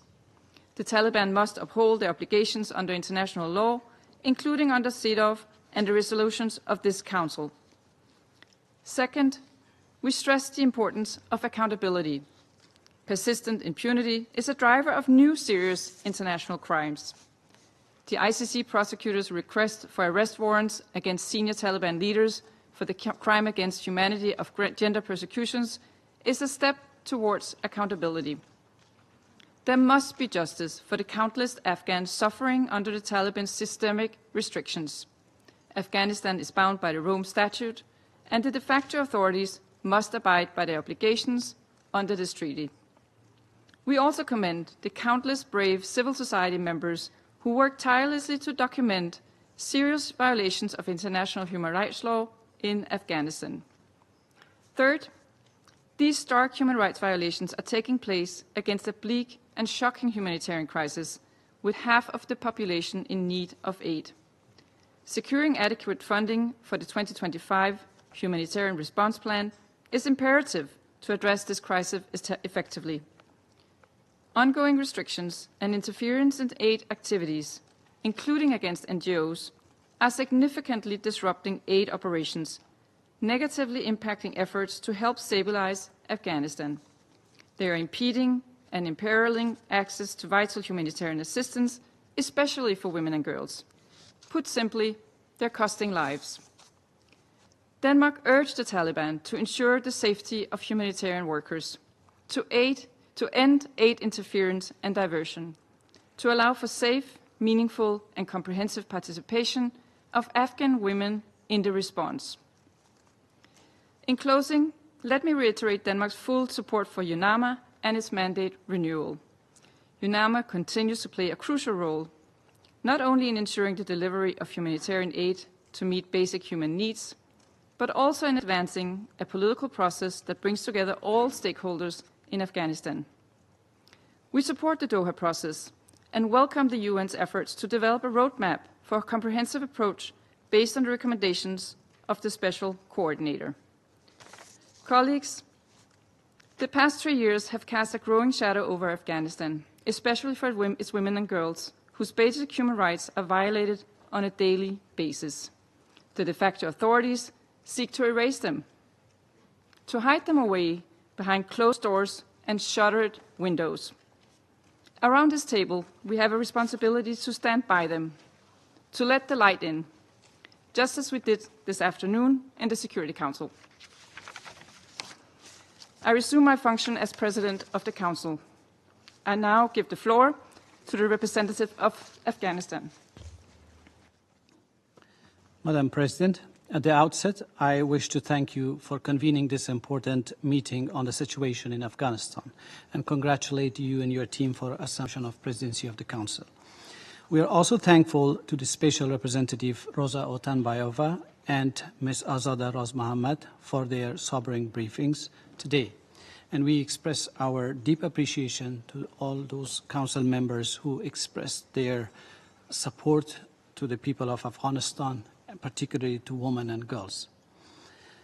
This being the first Security Council meeting on Afghanistan in 2025, we congratulate the new Council members and hope that through cohesion and solidarity, the Council will better address the current global conflicts, including the grave realities facing my people through a renewed approach and a form of engagement. This briefing comes at a time of escalating crisis in Afghanistan. We are approaching the 4th year of the Taliban's illegitimate hold on power, and Afghanistan remains trapped in a deep crisis of repression of basic rights and freedom, economic decline, political instability, and humanitarian disaster. The latest report from UN Secretary General paints a grim picture of a nation where basic freedoms are systematically violated, livelihoods are rapidly deteriorating, and millions of ordinary Afghans, including refugees and internally displaced persons, are left in utter desperation and zero hope of any degree of improvement in their daily lives. Afghanistan today is one of the most repressive places on earth for women and girls. The Taliban's continued systematic erasure of women from public life is not just a violation of fundamental rights, it is a crime against humanity.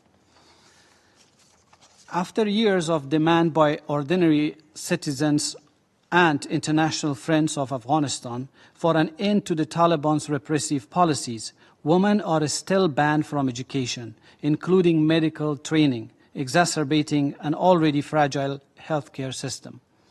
Afghan women are also still barred from working in NGOs, directly affecting life-saving humanitarian assistance. We welcome the OIC summit organized by Pakistan and also the declaration that explicitly condemned the Taliban's ban on girls' education and emphasizing girls' education is both a religious obligation and a fundamental right protected by Islamic teachings and international law and constitutions, national constitutions.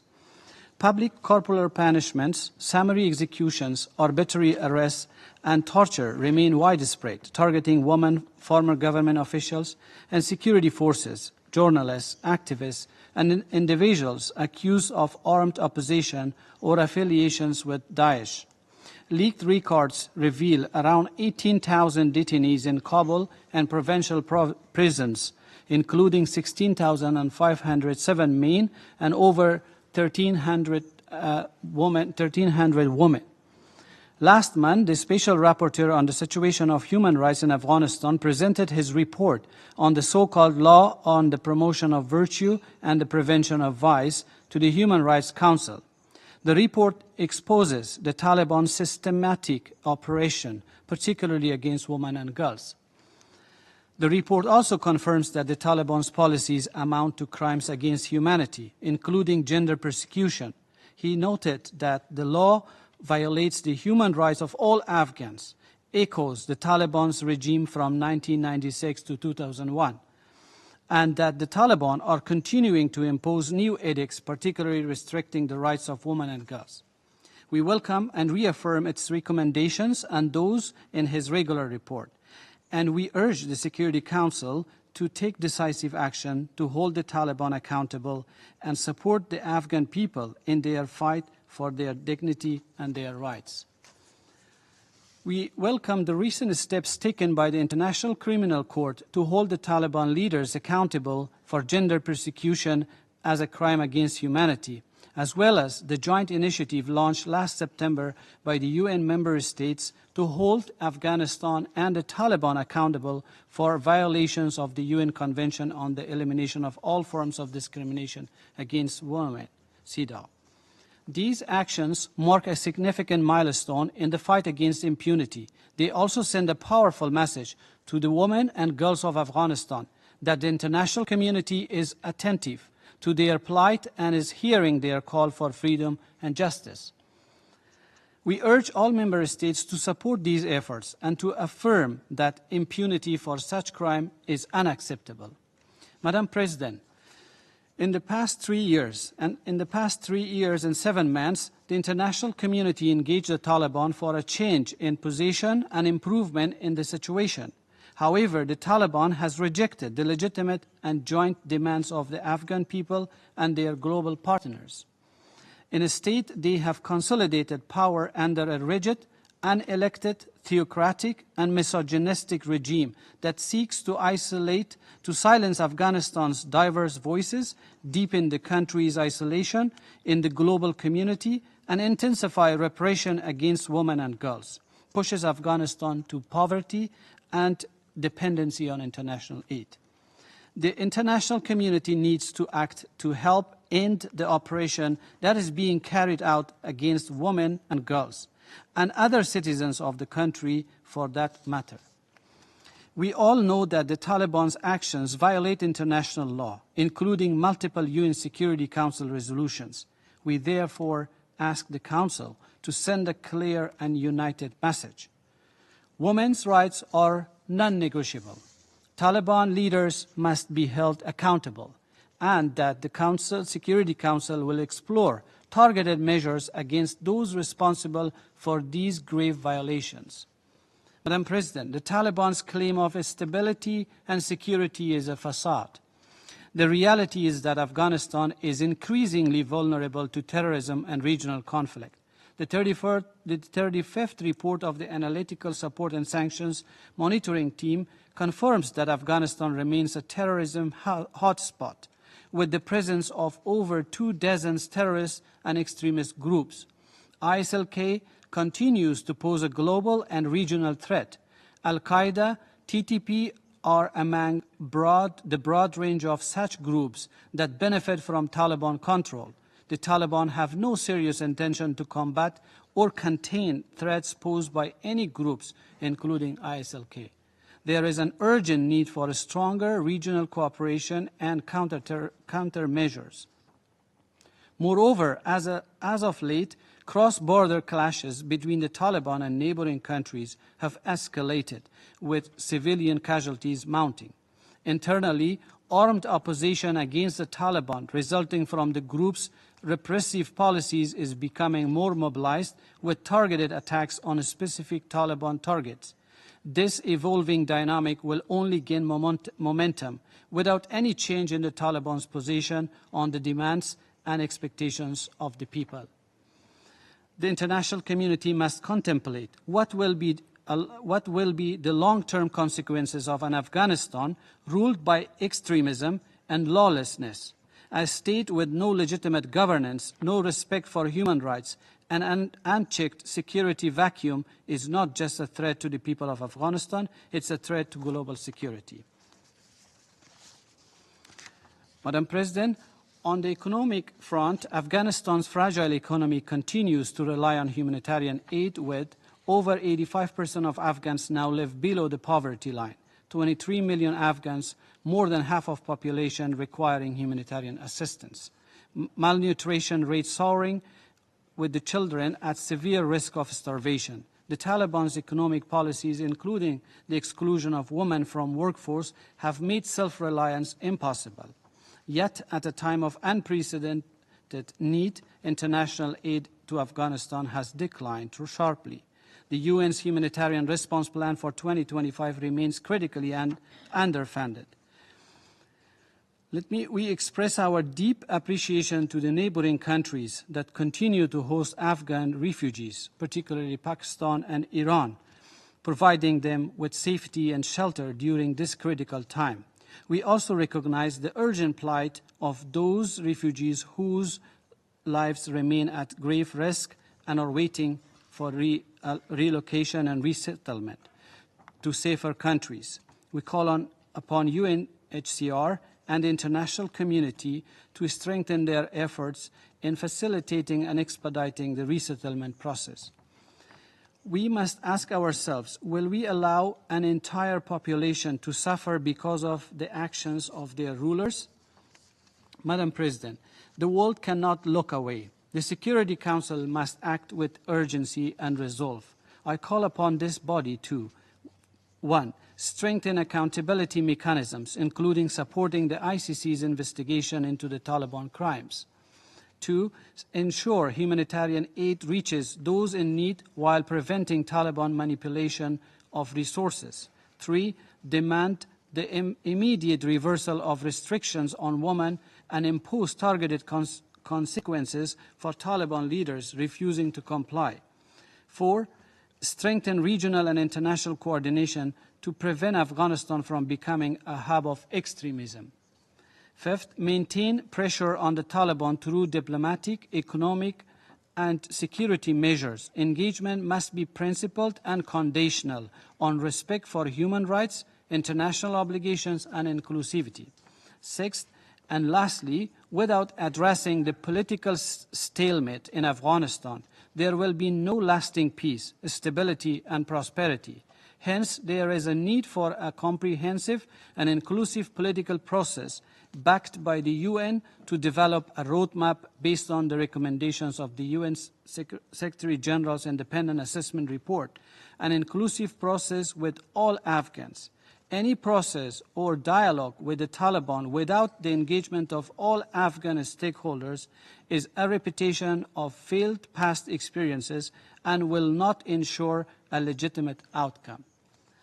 Madam President, as the Council adopts the extension of UNAMA's mandate, we express our full support for a stronger, impartial, and transparent UNAMA to ensure its full and effective implementation for the benefit of all Afghans. The Afghan people, especially women, journalists, human rights defenders, and former security forces now living in fear, deserve more than words. They deserve action. The credibility of the United Nations, this Council, and UNAMA depends on it. Let history not say that we watched, debated, and did nothing. Let it say that we stood up for justice, dignity, and human rights, as called for in the charter of this noble organization. Thank you, Madam President. I thank the representative of Afghanistan for the statement, and now give the floor to the representative of Kazakhstan.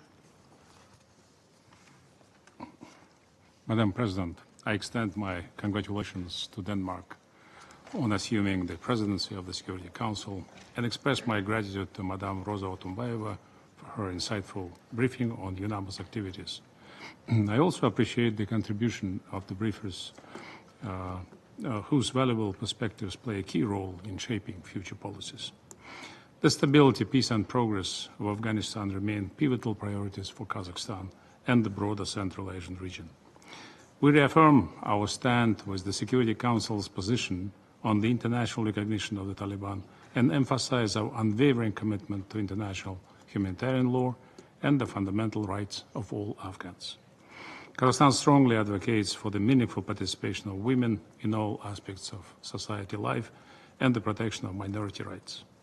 As a close neighbor and long-standing partner, Kazakhstan continues to provide crucial humanitarian aid and essential supplies to Afghanistan, ensuring that support reaches those in greatest need. Beyond humanitarian assistance, Kazakhstan remains a vital economic partner to Afghanistan. Our bilateral trade is steadily expanding, with Afghanistan ranking among the largest importers of Kazakh wheat and flour, critical resources for its food security. To further enhance local agricultural productivity, Kazakhstan has introduced a wheat farming initiative in central Afghanistan, offering expertise and resources to local farmers to grow wheat. In addition to agricultural collaboration, we are strengthening trade and economic ties, enhancing regional connectivity, and supporting infrastructure development that benefits both Afghanistan and the Central Asian region. At the 6th consultative meeting of Central Asian Heads of State in Astana, our countries adopted the Central Asia 2040 concept and the roadmap for regional cooperation until 2027, reinforcing economic collaboration and collective support for Afghan people. Recognizing the importance of creating job opportunities, Kazakhstan hosted a business forum in October 2024, where both nations committed to achieving a mutual trade turnover of $3 billion US dollars. Madam President, Kazakhstan firmly believes that sustainable development is the cornerstone of Afghanistan's long-term stability. In this regard, my President, Tokayev, has championed the establishment of the United Nations Regional Center for Sustainable Development Goals for Central Asia and Afghanistan in Almaty. This initiative, co-sponsored by 152 member states at the UN General Assembly on 4th March 2025, aims to foster regional collaboration through the coordinated efforts of 18 UN agencies based in Almaty. The Center will enable cost-effective strategies for implementing the SDGs, ensuring efficient and well-coordinated international assistance aligned with our shared priorities of promoting lasting stability. It also reflects the Secretary General's whole of the UN initiative uniting UN agencies and stakeholders to advance the Sustainable Development Agenda more effectively. Kazakhstan calls on the international community to support Central Asia's initiatives to assist Afghanistan. The Doha meetings of special envoys have reaffirmed the importance of sustained dialogue, particularly in trade, economic development, and humanitarian efforts. In conclusion, we remain steadfast in our belief that only through collective efforts can we realize the vision of a peaceful, democratic, and prosperous Afghanistan. I thank you. And I thank the representative of Kazakhstan for the statement, and I now give the floor to the representative of India. Thank you, Madam President. At the outset, I congratulate Denmark on assumption of presidency of the Council and assure you of our full support for your presidency. I thank SRSG and head of UNAMA, Ms. Roza Otunbayeva, for her remarks. We take note of the remarks of the civil society briefer, Ms. Mohammed, and other member states. India and Afghanistan share a relationship which has spanned centuries. As its contiguous neighbor, India and Afghanistan share a special people-to-people relationship which has been the foundation of our present-day engagement with the country. India is closely monitoring the situation in Afghanistan and has been actively engaged in regional and international efforts to maintain stability and peace in Afghanistan. Our broad approach remains to provide humanitarian assistance to the people of Afghanistan and create an international consensus under the UN framework to resolve various issues between the de facto authorities in Afghanistan and the international community. Our participation in the UN meetings in Doha, the Moscow format, and other fora are a reflection of our efforts to secure peace, stability, and development in Afghanistan. India has also been an active participant of the two UNAMA working groups on counter-narcotics and enabling private sector in Afghanistan. In the beginning of this year, the Foreign Secretary of India met the acting Foreign Minister of Afghanistan, Maulvi Amir Khan Muttaqi, in Dubai. The two sides discussed various issues pertaining to bilateral relations as well as regional developments. The Afghan side appreciated and thanked the Indian leadership for continuing to engage and support the people of Afghanistan. It was decided that India would consider engaging in development projects in the near future, in addition to the ongoing humanitarian assistance programs.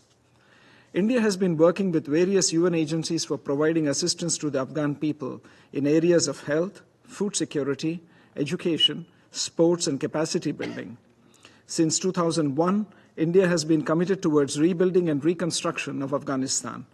Our development partnership includes more than 500 projects spread across all provinces in Afghanistan.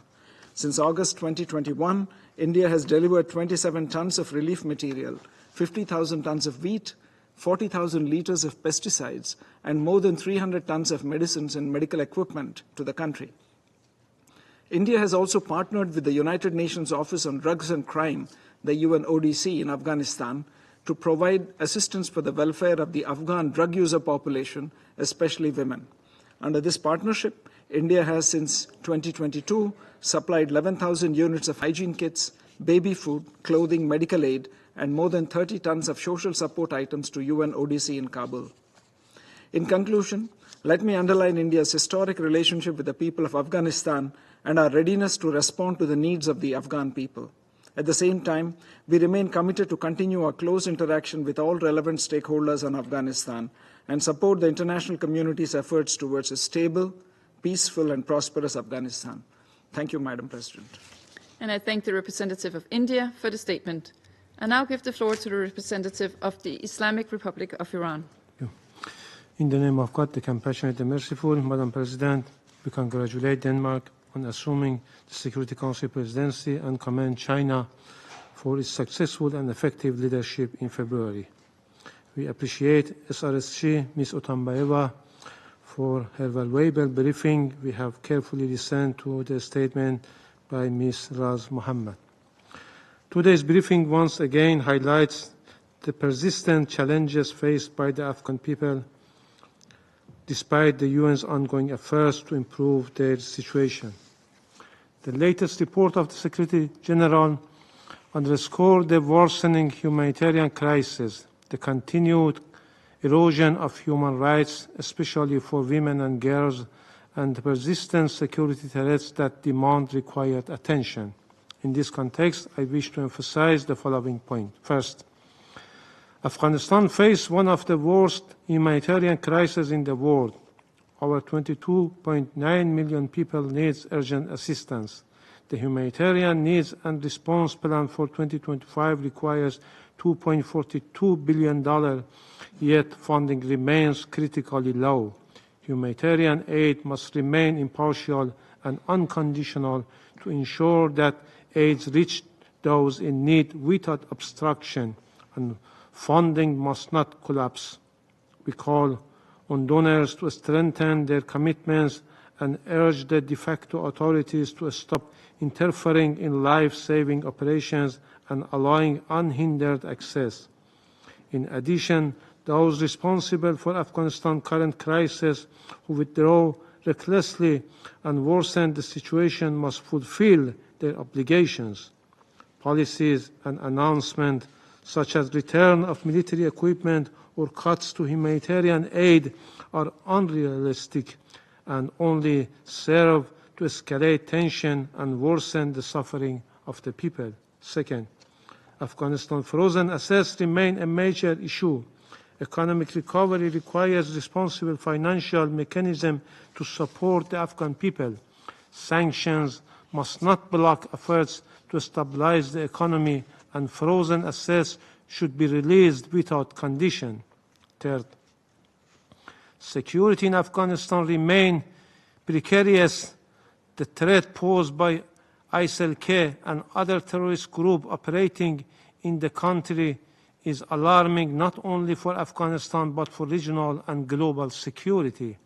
With more than 2,000 terrorist organizations reportedly present in Afghanistan, the de facto authorities must honor their international obligations, ensure counter-terrorism efforts remain a priority, and take decisive action to effectively eliminate these networks. The international community cannot allow Afghanistan to become a safe haven for terrorism. Fourth, the situation for Afghan women and girls remains dire. Policies and decrees such as the ban on women and girls attending medical institutes have further stripped women and girls for their basic rights and exacerbated Afghanistan healthcare crisis. These restrictions have no basis in Islam and contradict Afghanistan cultural traditions.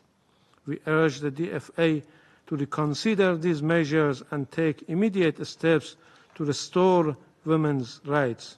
Fifth, Iran's policy on Afghanistan refugees and migrants remains unchanged and rooted in humanitarian principles.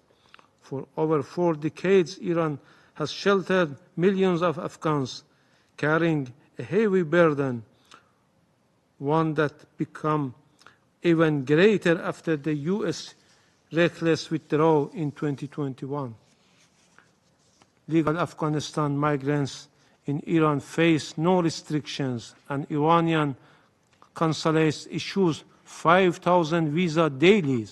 However, those who have been repatriated entered the country illegally.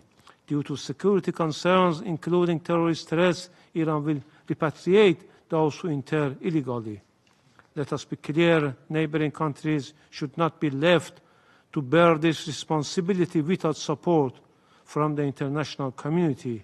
Iran and Pakistan need sustained and meaningful assistance. The international community must go beyond rhetoric and take concrete actions. Sixth, Iran remains actively engaged with Afghanistan de facto authorities through both bilateral and regional efforts. As part of this continued engagement, on 26 January 2025, Iran's foreign minister visited Kabul, the first such visit since the Taliban took power.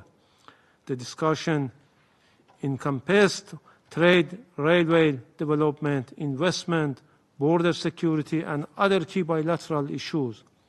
Iran remains firmly committed to Afghanistan peace, stability, and reconstruction. We continue to emphasize that a stable Afghanistan hinges on the establishment of an inclusive and representative government. Such a government is essential to addressing major challenges, preventing conflict, and curbing refugee flows. It is also crucial for ensuring security, fostering economic recovery, and upholding human rights, particularly for women and girls. Seventh, despite Afghanistan challenges, a stable future is achievable through sustained international support and shared responsibility. A step-by-step approach within a clear roadmap can help rebuild trust and security. Iran has actively engaged in the Doha process and support its outcome, including the establishment of working groups on narcotics and private sector initiatives. Iran remains committed to implementation of these mechanisms, but emphasized that the priority must be delivering concrete results that directly benefit the Afghan people.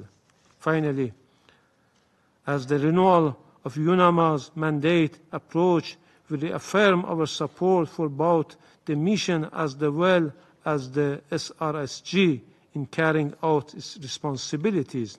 UNAMA remains a crucial presence in Afghanistan, playing a key role in addressing the country's challenges. We call on the Security Council to ensure that UNAMA has the necessary resources and to support the Special Representative in fulfilling its mandate effectively. I thank you. And I thank the representative of the Islamic Republic of Iran for the statement. There are no more names inscribed on the list of speakers. The meeting is adjourned.